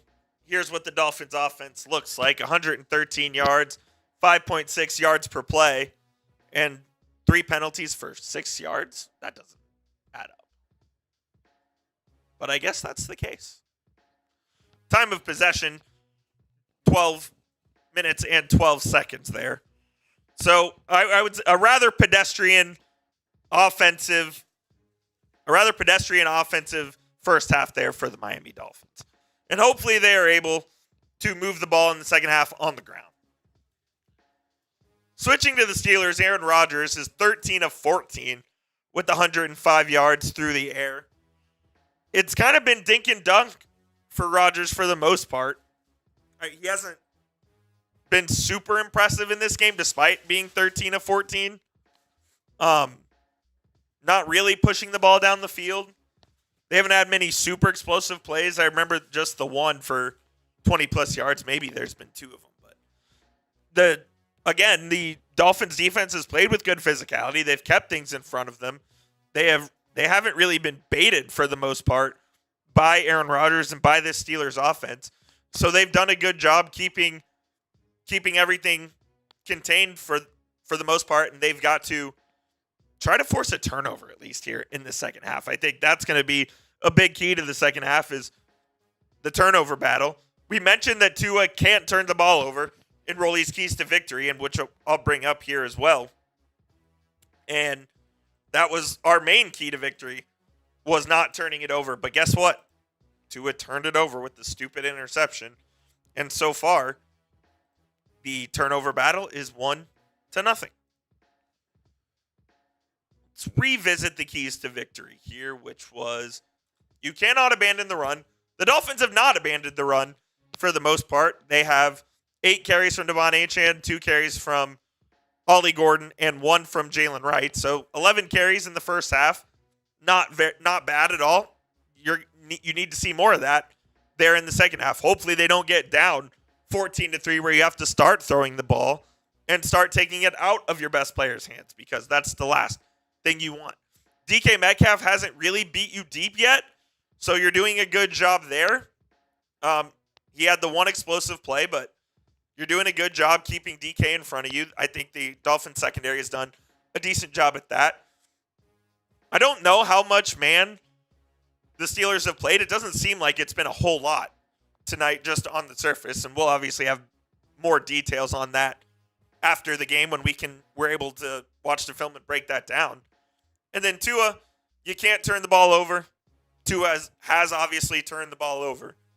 And it's not the difference in the game because it really didn't punish the Dolphins on that immediate drive, but they have not been able to find a consistent rhythm with Tua at quarterback here in the first half. So that's where we stand.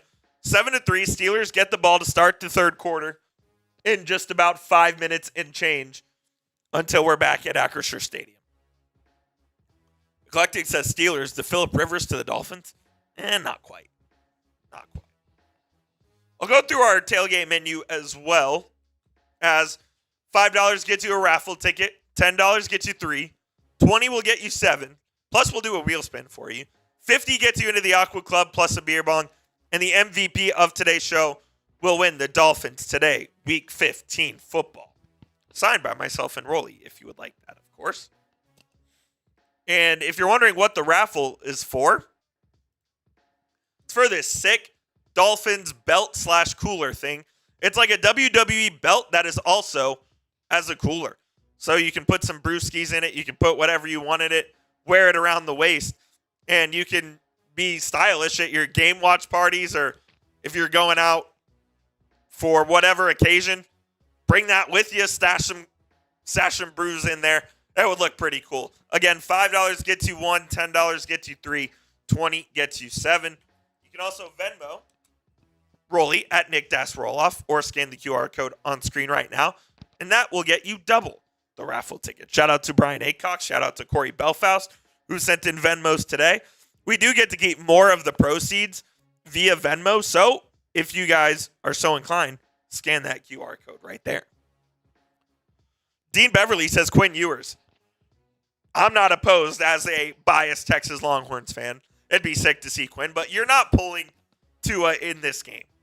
No matter how bad Tua's played, you are not pulling him in this game, and you're going to stick with him. Now, if the Dolphins do end up losing, if you want to go to Quinn for the rest of the season, by all means, go and do that. But I don't think you're going to do that here in a game still in the balance with your season still.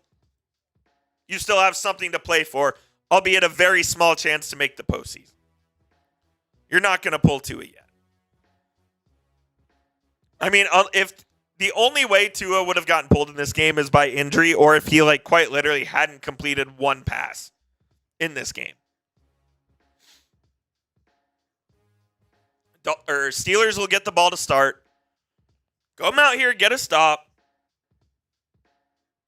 Get the ball in favorable field position, and then go score a touchdown. We knew this was going to be a low-scoring game. We knew that the weather was going to be a factor. I mean, it's frigid out there at Acrisure. It's in the teens. So we knew that this was going to sort of be the game that was going to be played on the field. My prediction was 21-17 Steelers. Rolly's prediction was 20-17 Steelers. Dolphins. So we knew that it was going to be like this. You got to stay the course and keep yourself in the game. Keep yourself within arm's length. And if you can do that, you have a chance to win the game. You need your QB to play well.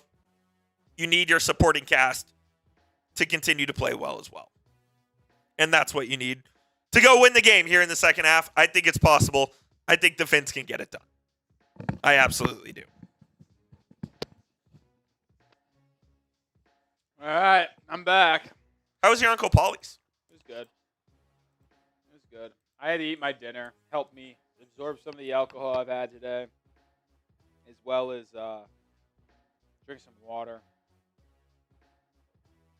But man, there's just so much evidence on Tua tonight, man. It's bad. It never changes.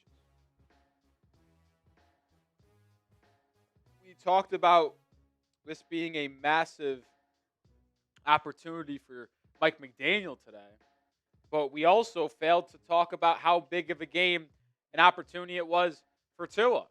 And boy, has Tua just simply not shown up whatsoever. I mean, this is bad. This is bad, dude. This is bad, bad stuff, dude. I saw these couple Venmos. When Coop gets back, he went somewhere. We'll get those on screen. So don't you worry there.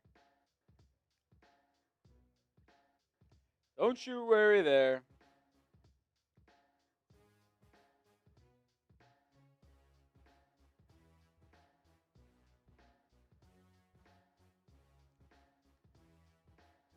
As we are under 5 minutes away from the second half getting underway. Ooh, got a couple of Venmos coming in. Here we go.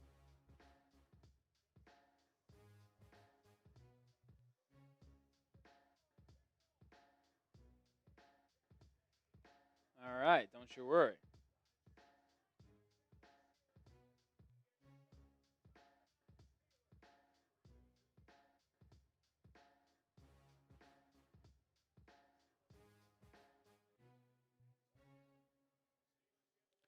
Well, second half is about to get underway here, so 3 of them. 3 of them.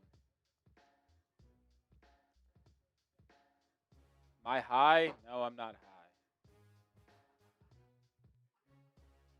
I don't know what would have been the thought of me being high. I don't think I look high.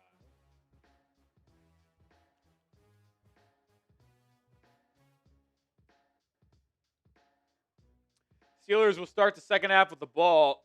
I think it's pretty important that the Dolphins got to stop here. Said the Heat are down 8 with 4.5 to go. They might be bad, man. I got the Heat are collapsing. Dolphins are down 7-3. It's a bad night for Mr. Neck. John Soto, I could not agree more.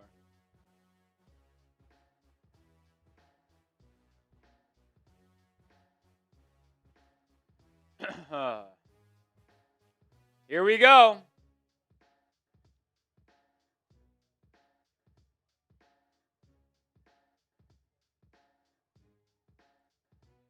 Riley Patterson set to kick it away. The only kickoff he had earlier today was an illegal one that came up short. This one will not come up short. It'll be fielded at the 5 by Jalen Warren. Crossed the 20 and tripped up, tackled at the 27. Shout out to Brian Aycock for the $20 Venmo. Aycock gets a lot of raffle tickets. How about Aaron Byrne with a $20 Venmo to get some raffle tickets? And then you can't forget about the OG GOAT too as well, John Romero with the $20 Venmo. All 3 of you guys get 14 raffle tickets.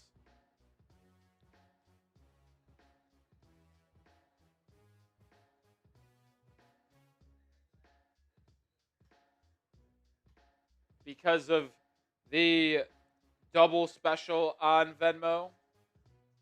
First play of the second half will be a handoff to Jalen Warren. He squeaks forward for about 5. I think it's imperative you get a stop. Yeah, you can't give up points. At worst, you got to give up a field goal. Anything worse than a field goal and it's over. You go down 14-3 and I'm legit really concerned.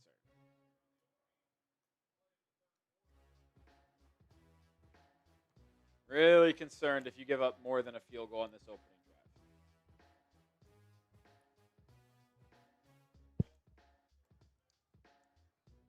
drive. 2nd and 4 for Pittsburgh. They gave him 6.